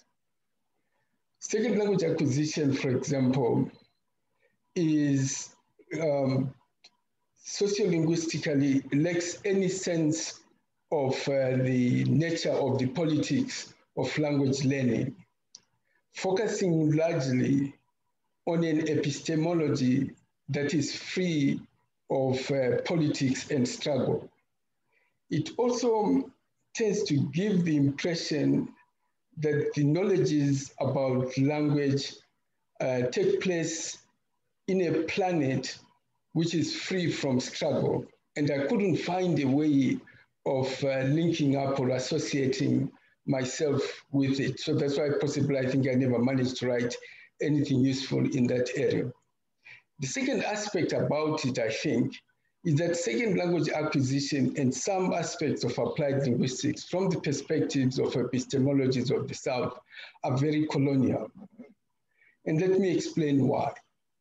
If you are in a continent in which you have more people who are multilingual in different African languages, but the main thrust of the research focuses on the acquisition of English.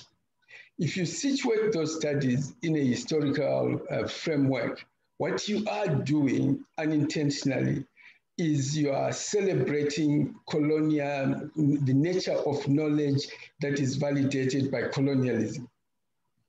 And then the other thing which is there is that I think second language acquisition needs to develop a sense of a decolonized imagination.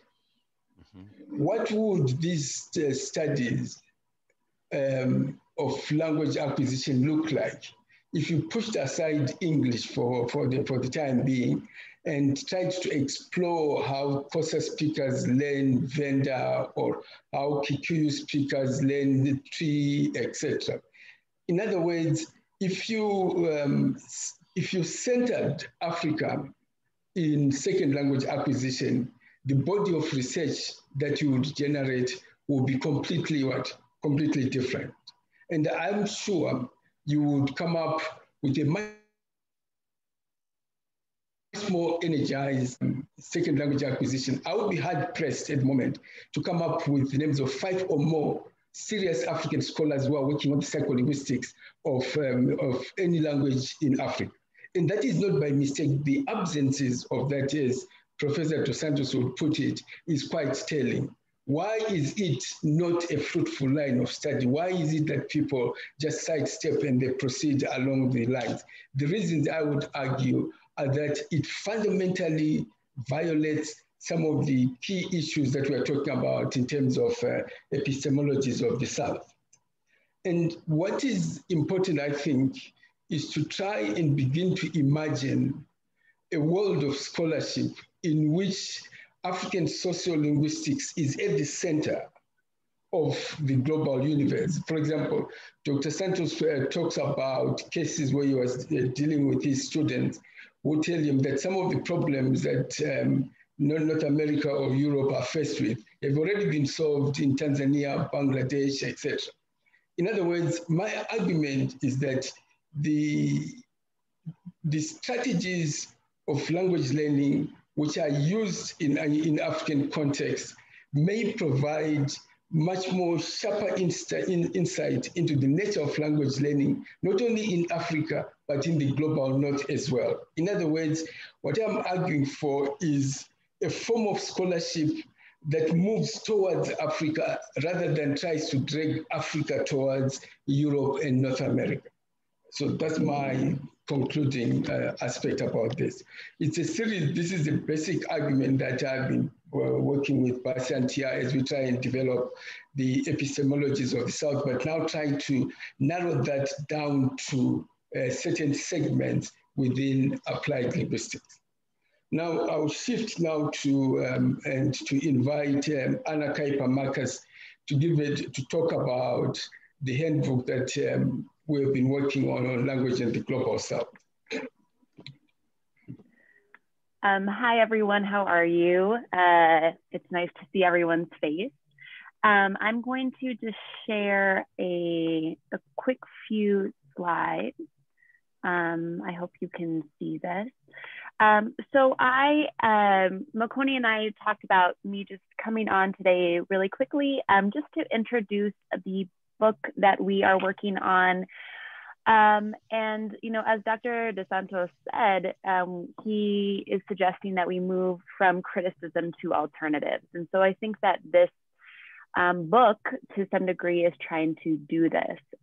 So we are working on something called the Rutledge Handbook of Language in the Global South. It's edited by Dr. Makoni and me and Lorato Mokwena. And actually the forward, I hope you remember this, Dr. Dos Santos, but the forward you had agreed to write.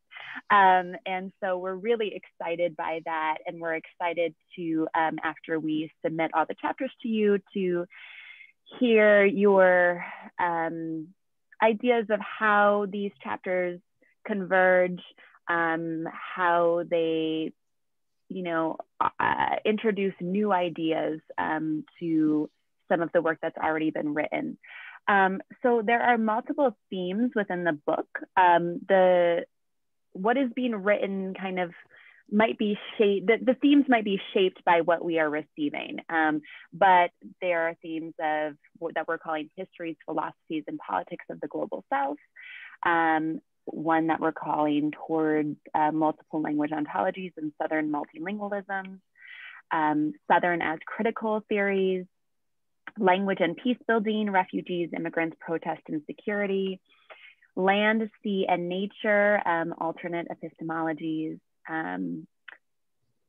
in connection to land, sea, and nature, indigenous epistemologies and indigenous languages, language of the global South and the family, and how familiar structures are looked at differently depending on geographical, political context, language, gender, sex, and sexuality, language, labor, and mobility, Southern theory and social justice, race and language, critical race theories and Southern theories, and a few others.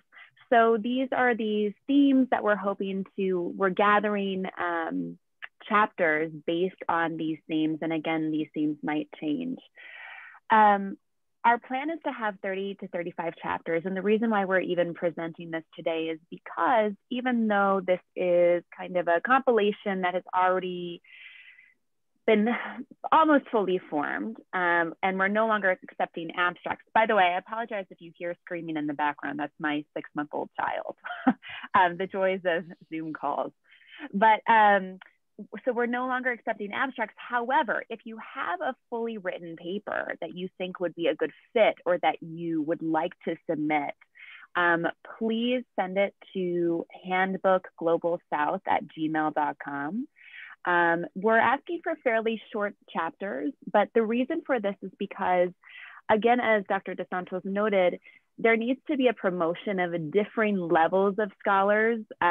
So we are hoping to find both scholars that have, submitted a lot of work on these ideas, and some that are new, and some that are still students, and some that are outside of academia.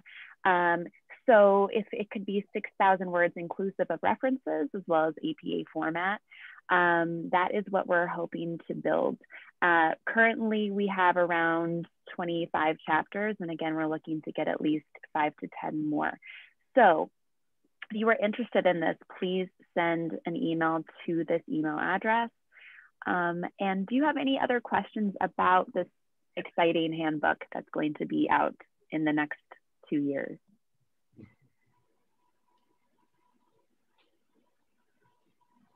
Okay, well, if you do, don't hesitate to send me or Dr. Makoni an email. And again, Dr. De Santos, thank you for your incredible work, and thank you for agreeing to write the foreword to this book. I think it's going to be a good gateway into kind of pushing for some of the themes and ideas that you talked about today.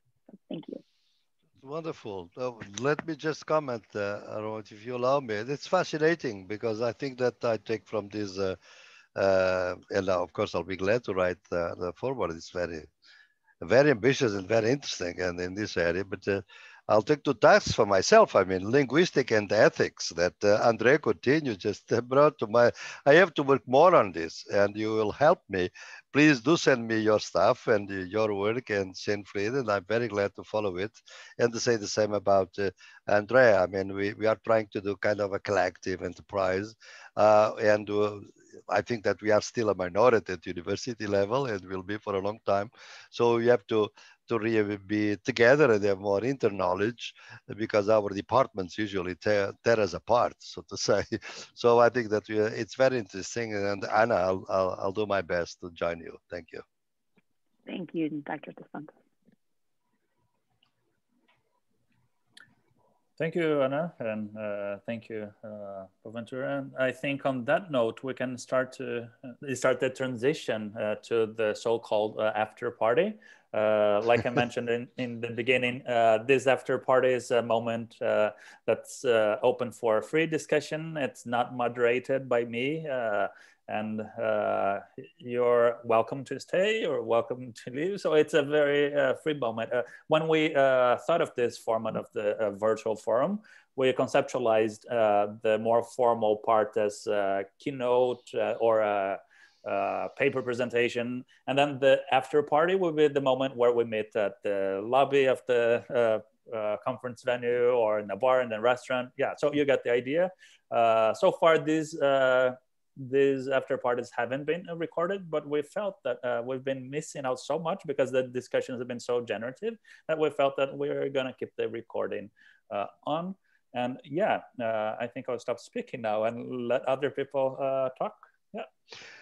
Rafael, I just want to mention that I have another commitment at 4, so I'll be here at 4 because I at these 2 hours for you, and at 4 I have another commitment, but I'll be here until then, of course. Sure. Thanks for the heads up.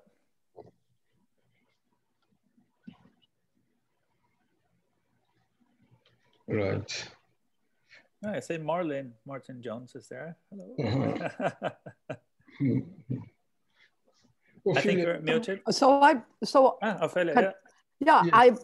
I just want to say a word, Boaventura, because I think I was introduced to your work very late by Mario de Sousa Santos, who's the Sousa without the Santos, and of course, Sinfrey Marconi, and you have transformed the way that I think about language and language education. And it's always very interesting when you learn from just another perspective. So thank you, first of all.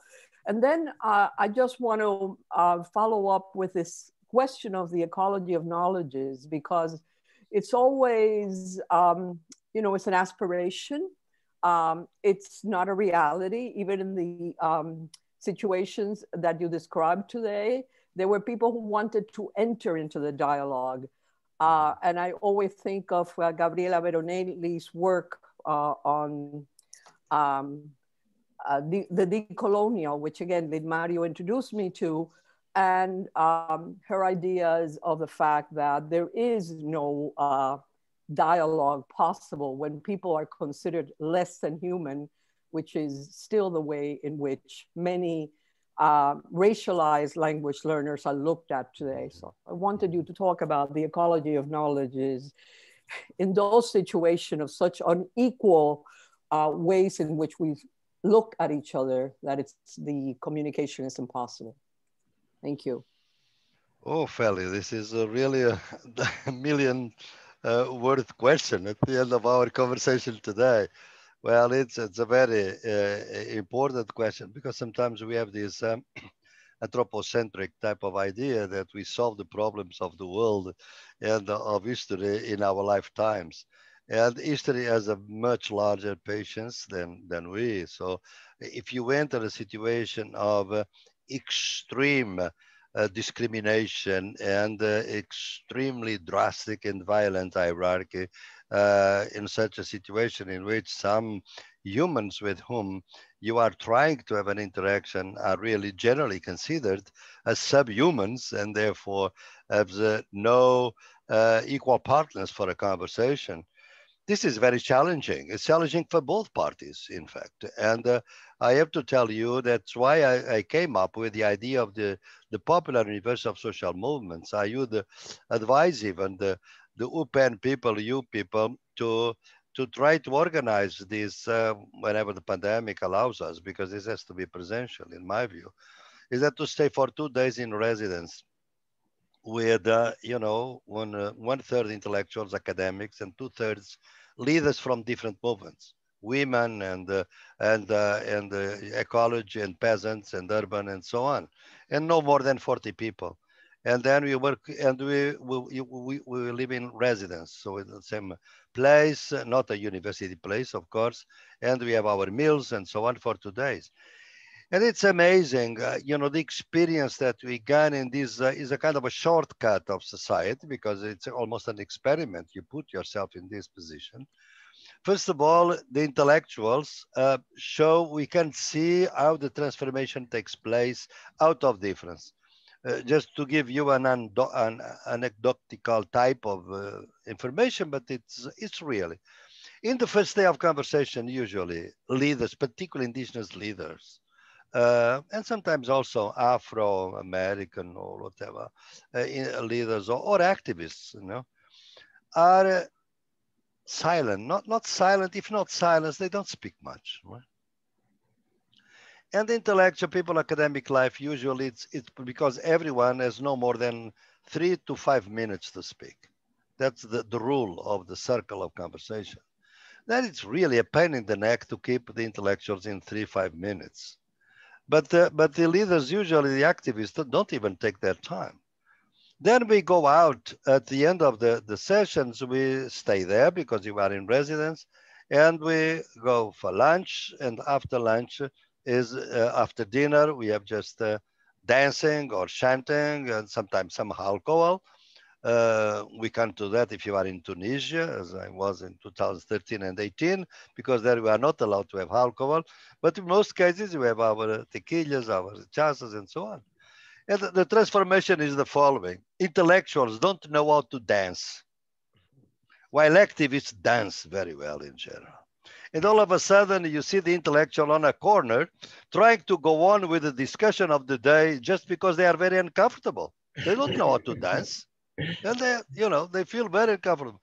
And while the activists, they dance and sing and so on, and it's almost, a revenge. I mean, they with a vengeance, they show to them what they think. The following day, the second day, the activists are speaking.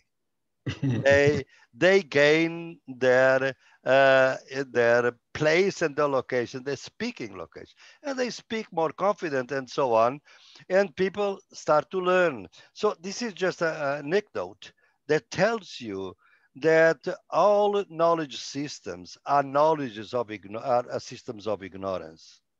That's to say, whenever we teach something and learn something, you tend to produce ignorance on some other things. And therefore, that's why we are very good at theories, but very bad at dancing. And therefore, if you really, the competition is also on dancing, then you are bad. So you have to create situations in which we are outside your comfort zone. And when you are outside your comfort zone, you become much more humble. And then the following day, we pay much more attention with what other people are saying. They're sometimes confronting you. We pay more of attention because they, in a sense, they have grown up out of this inequality because there was an opportunity for them to show capabilities that you don't have. So this is what society does not allow us to do. So you have to go by experiments to try to train more people, young scholars, young people and activists on this, because our knowledge is very useful for activists. Don't take me wrong. They need sometimes, they ask me, but I was in El Alto in Bolivia some years ago, just to give you more example. And in El Alto, it's above La Paz, there were women, they were activists. There was the time of Evo Morales. And the women were, insulting each other, saying that you are a neoliberal, you have done that and so on. And they were for an hour. And I was there a little bit taken aback. What is this? These women have been in social movements all their lives. They have been doing all kinds of, what kind of insult?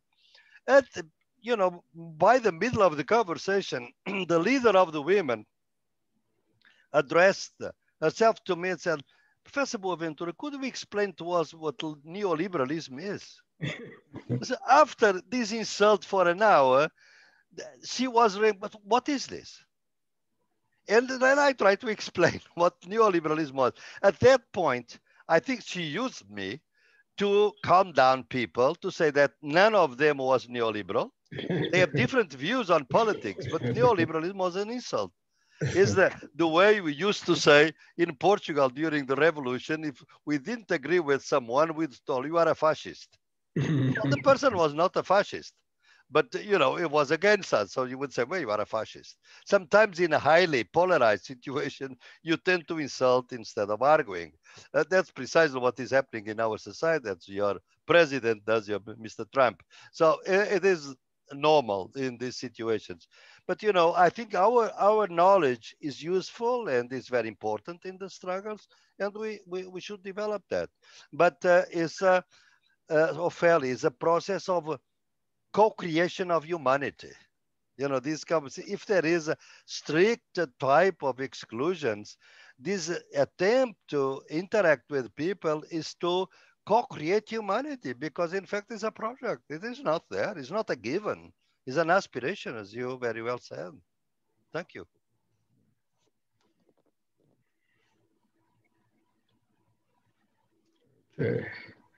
Right.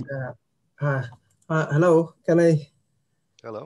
Thank you so much. I need to ask a question, and but before that, I need to make a comment about the word dialogue.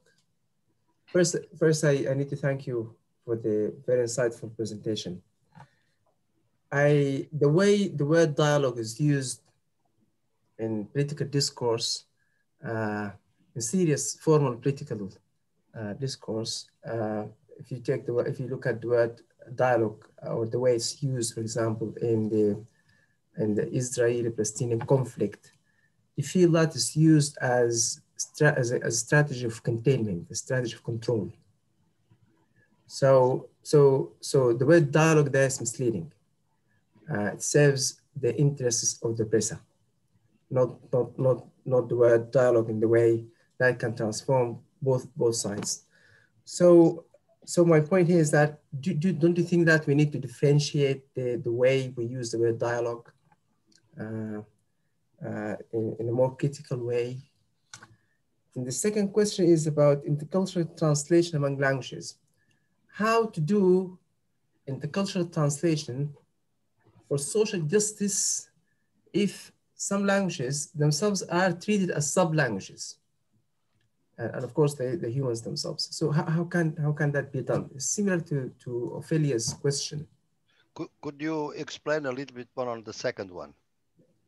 Yeah, to have intercultural communication, we among languages, among different languages, to achieve social justice or equality or something, we need to at least to assume that all languages, or at least those languages, are validated as languages, as fully respected languages, at least. But if some languages are, degraded or invalidated, how can they be part of that process of process for achieving social justice? I mean, the intercultural translation itself, again, can be misused, can be abused. See what I mean? To contain the other. The last point is about colonialism. I like your distinction between historical colonialism and other forms of colonialism.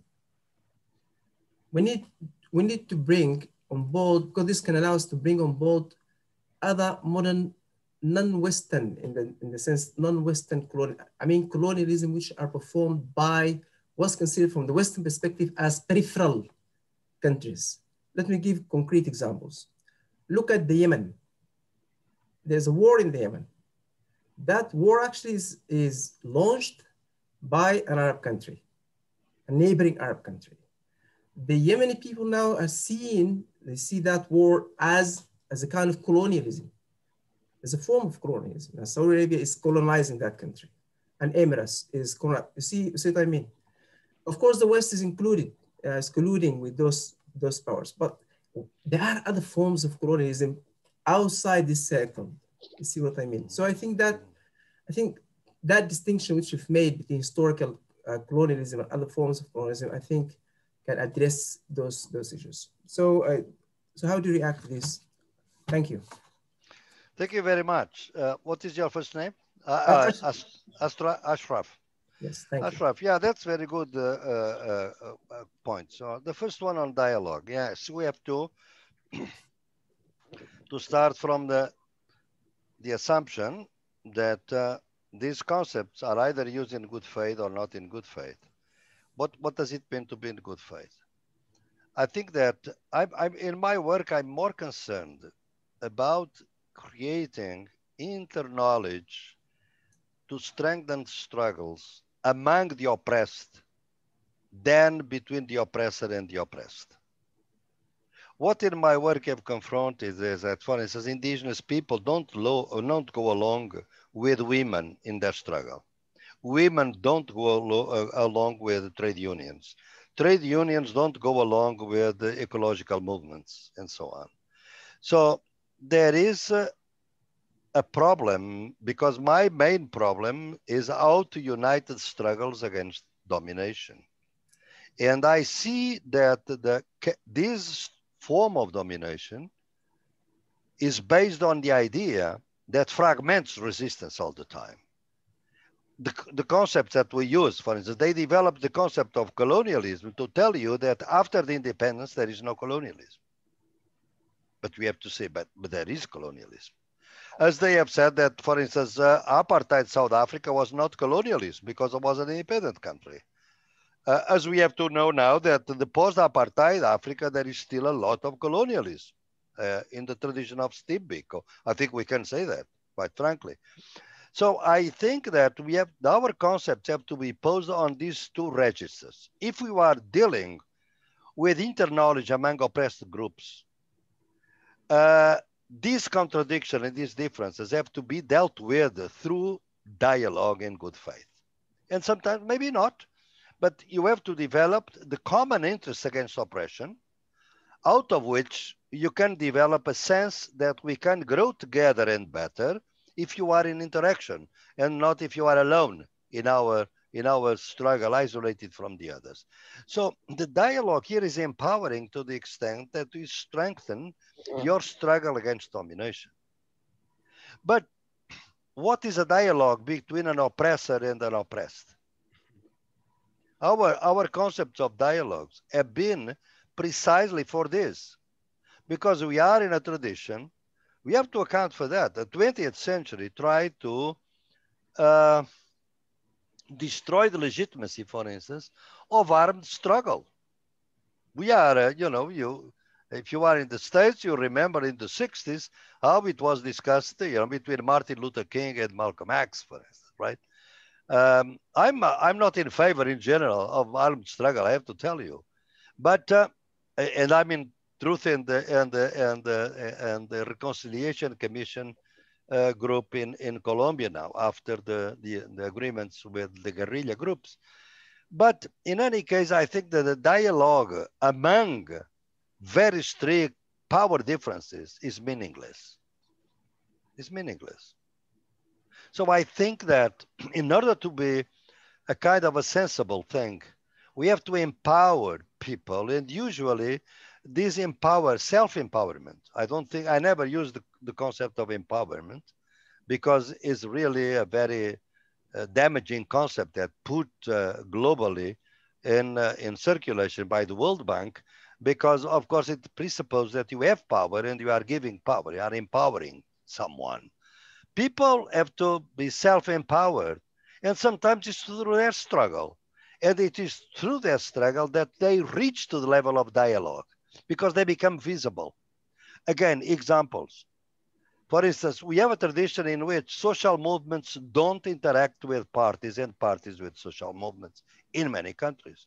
I look at the municipal elections in Brazil last week, and I see 200 indigenous people became members of the local government, and 47 black women that were in the social movement, black movement, and all of a sudden they are elected through a leftist party to the government. What is that? These women were never heard.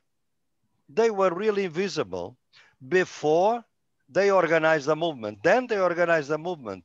They became visible, and all of a sudden they rise to the position of enter a dialogue with the party to change the priorities of the party.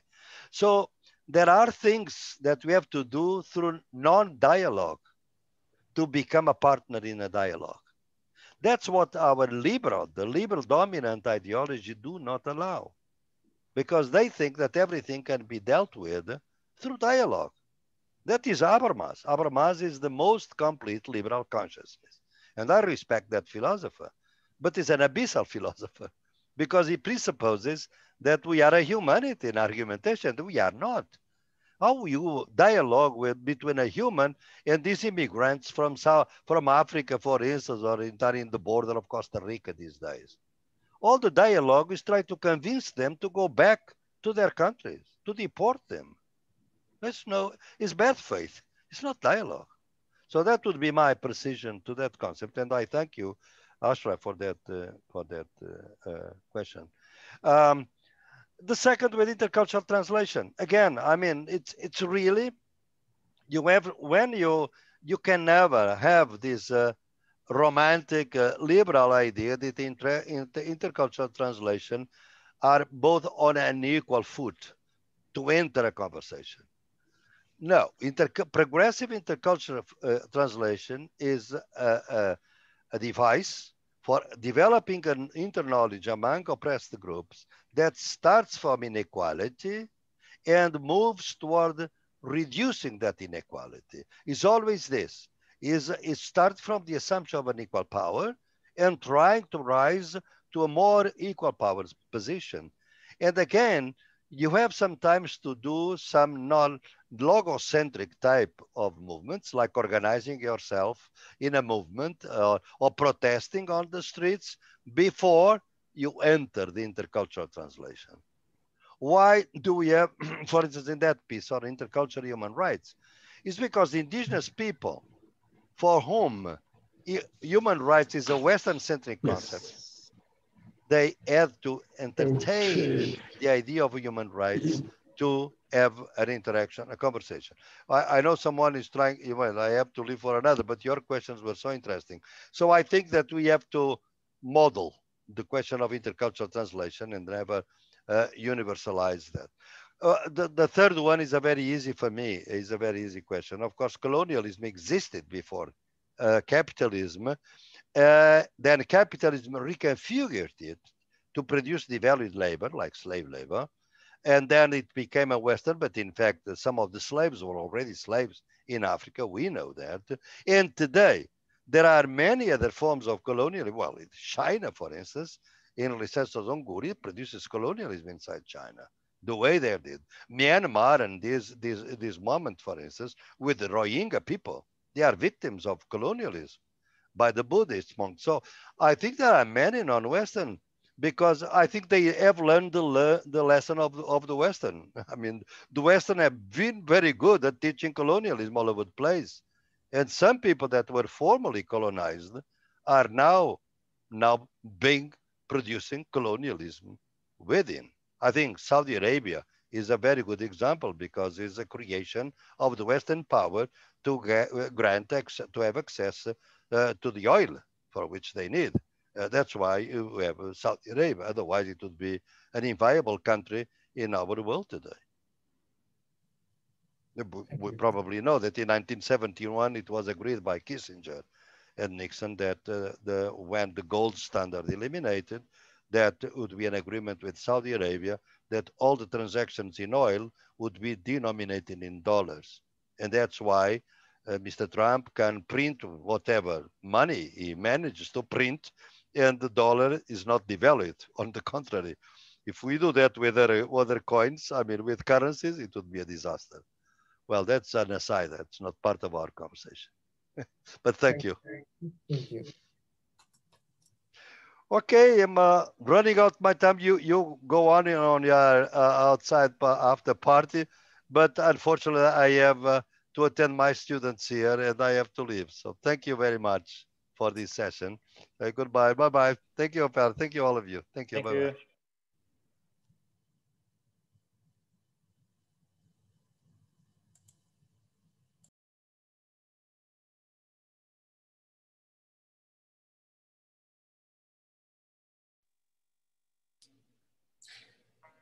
So, Rafael, could I ask a quick question? I know Professor Boaventura just left, but there are many of you here that I'm wondering if you could throw in a thought or two on this question that I was hoping that you might also have been able to comment on. And that is, some of you, if you follow the news, probably saw several weeks ago the End SARS protest in Nigeria that seemed to have produced some familiar reactions from the government, with the military shooting unarmed protesters and so forth.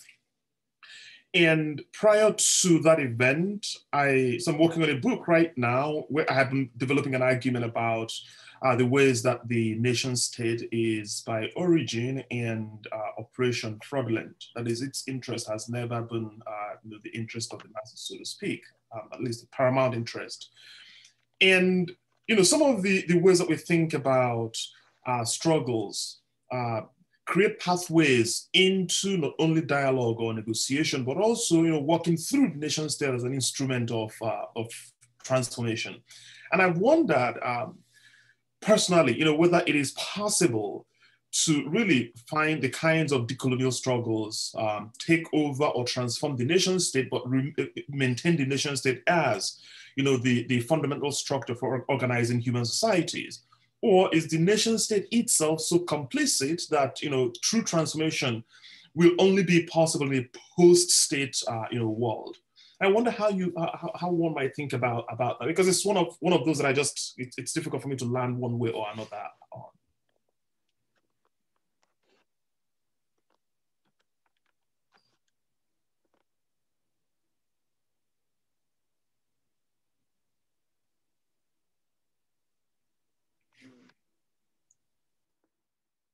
Is Professor Santos still around, or he has left? He had to say a student, so he left. Oh, okay, that's fine. Okay. Oh, so Desmond, your question is whether it is possible to have a genuine struggle in a state, or you need to move towards a post-state phase in order for that transformation to take place. Is that what you are asking? That's correct. Lynn Murray, what's your view? I was just thinking aloud here. Desmond, if we start from the concept of the nation state, then we're already starting from a concept of coloniality, because the nation state historically was established by a particular group or agglomeration of groups who had the power over the others to establish the boundaries and the nature of the state. And these are the people who are probably the cause of these other struggles which are occurring within it. And they're probably not willing to enter into dialogue, or to enter into a dialogue. They may enter into a dialogue which will not threaten the condition of the nation state. So I think, yes, for me, without being an expert on the topic, for me, for struggles in intrastate struggles to really be taken into account, we have to question the foundation of the nation state. Yeah. Okay. Is Marilyn Martin Jones still around? No. I think she's left. She's left, okay.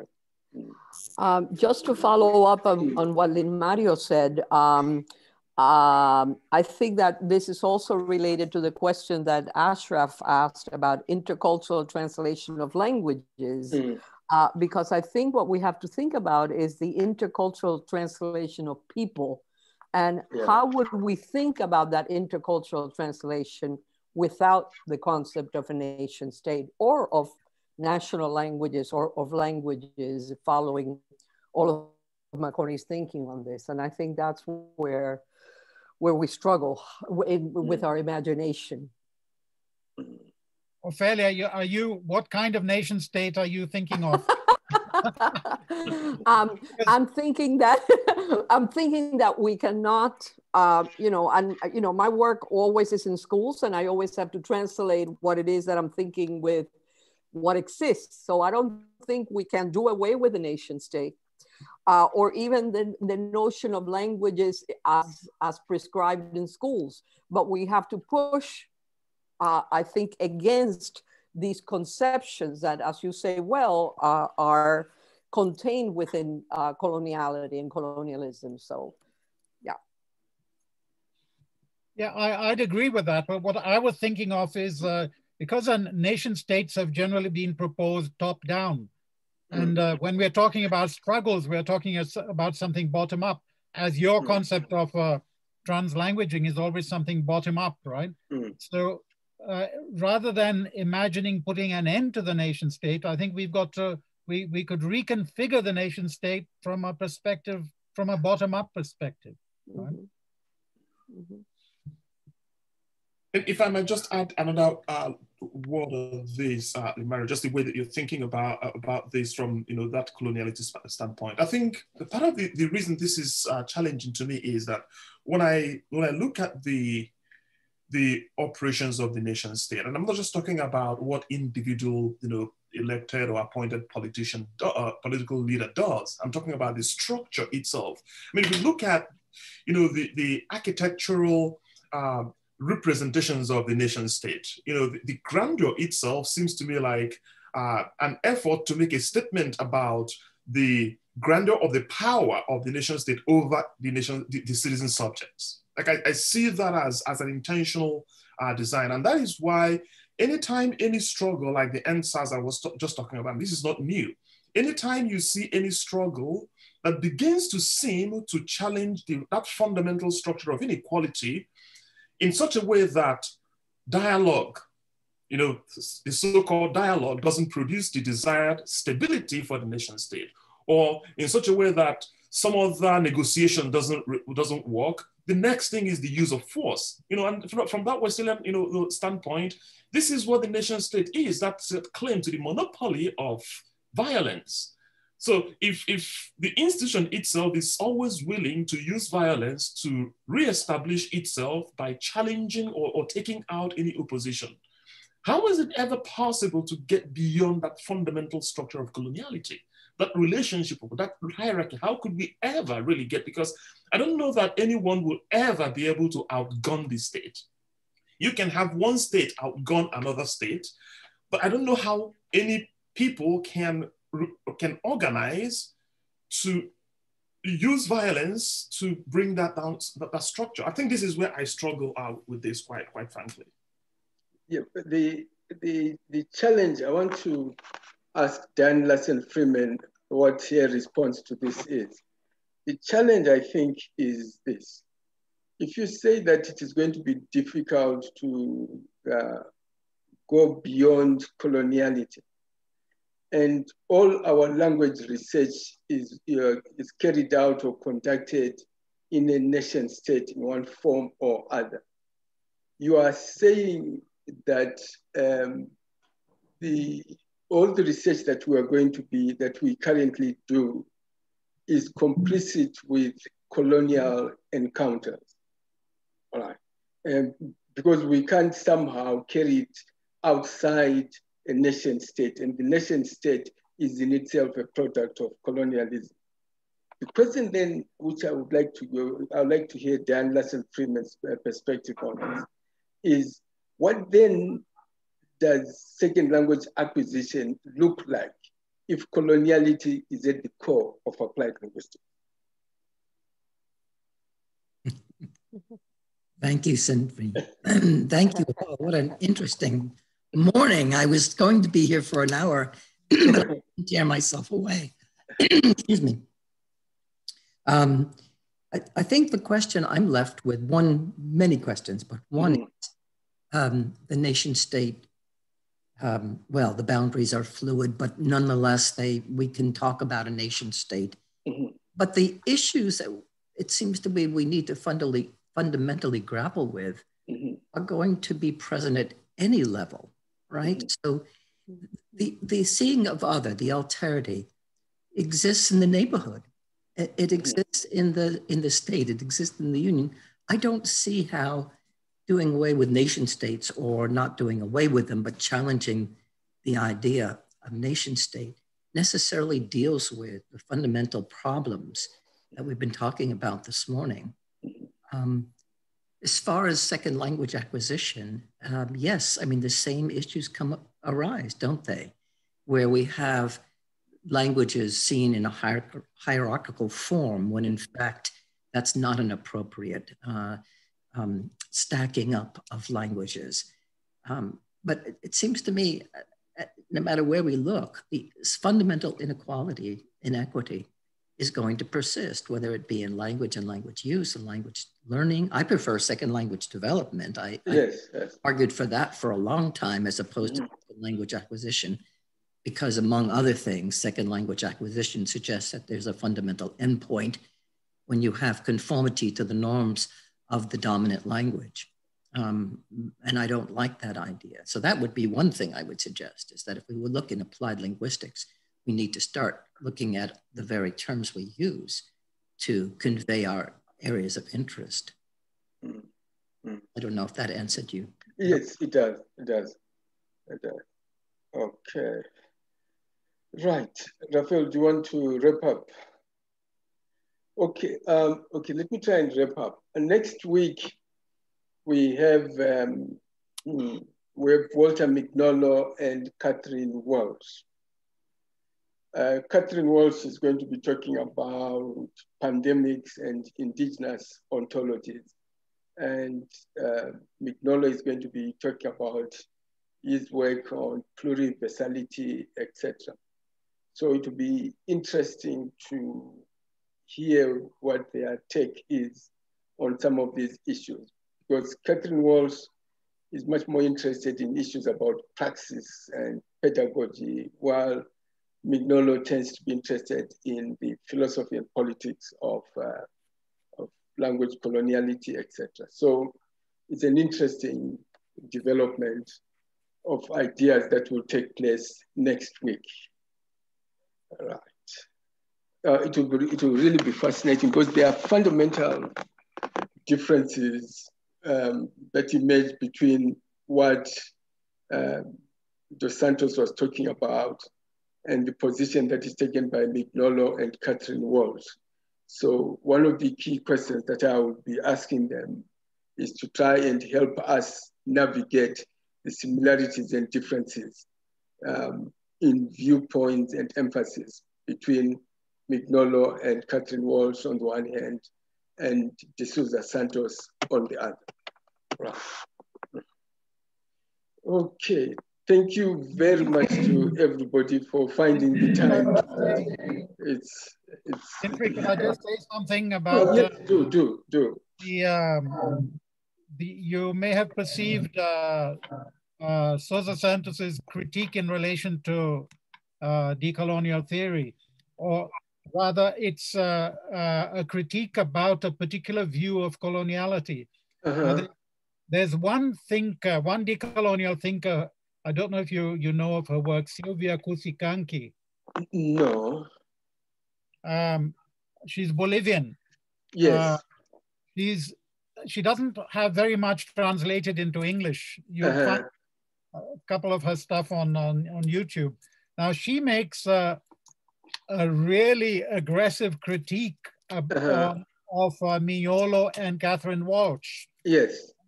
She calls them extractivists, and she says they claim to be decolonial, right? They represent the elite institutions of the global North, a bit like the critique that Homi Bhabha and Gayatri Spivak received in the 80s, right? I don't know to what extent that is necessarily justified, but what she speaks of, she doesn't like the term coloniality. She uses internal colonization, because she says colonization has not ended, which is what Boaventura is also saying. Yes, yes. If we use coloniality, we're assuming that coloniality is the after effects of colonization, which has ended. Now, like Boaventura, she insists that colonization has not ended in Latin America, right? Because it persists in the internal colonization of our elites, right? And so what she says is we have to learn not to put an end to coloniality, but how can we navigate? And that was part of my comment, my question to Boaventura.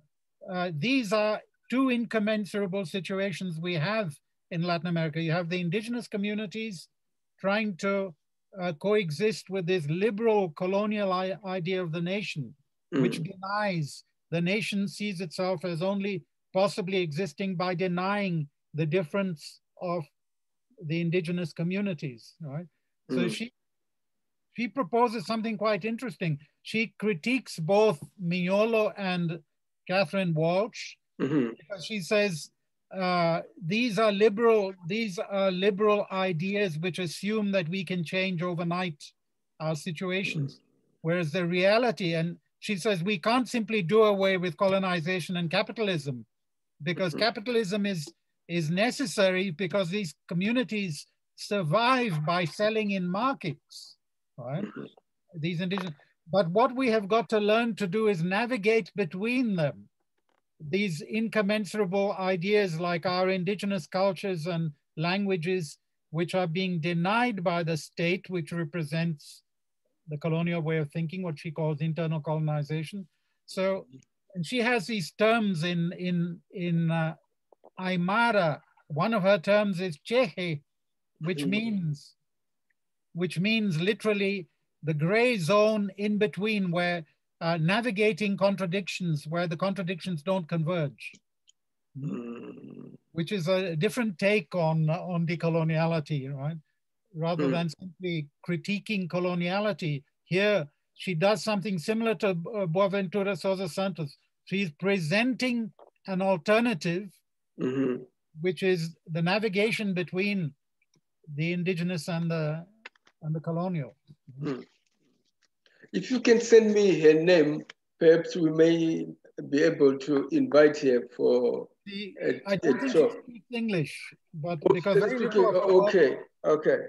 I've just written down in the chat her full name, and also the title of an article that was published in the journal Language, Culture and Society.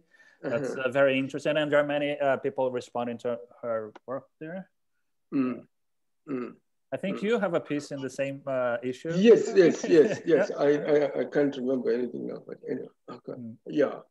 So what would be interesting, I think, later on, just talk about structures of these conversations, is possibly sometime next year, we could have a forum in which we have some of our guest speakers just talking briefly about their work, so we can see what is the nature of the, to use the word dialogue, inter-dialogue between all of them. At the moment, it has been us and them, sort of interacting, but it would be interesting to have a virtual panel discussion amongst them to see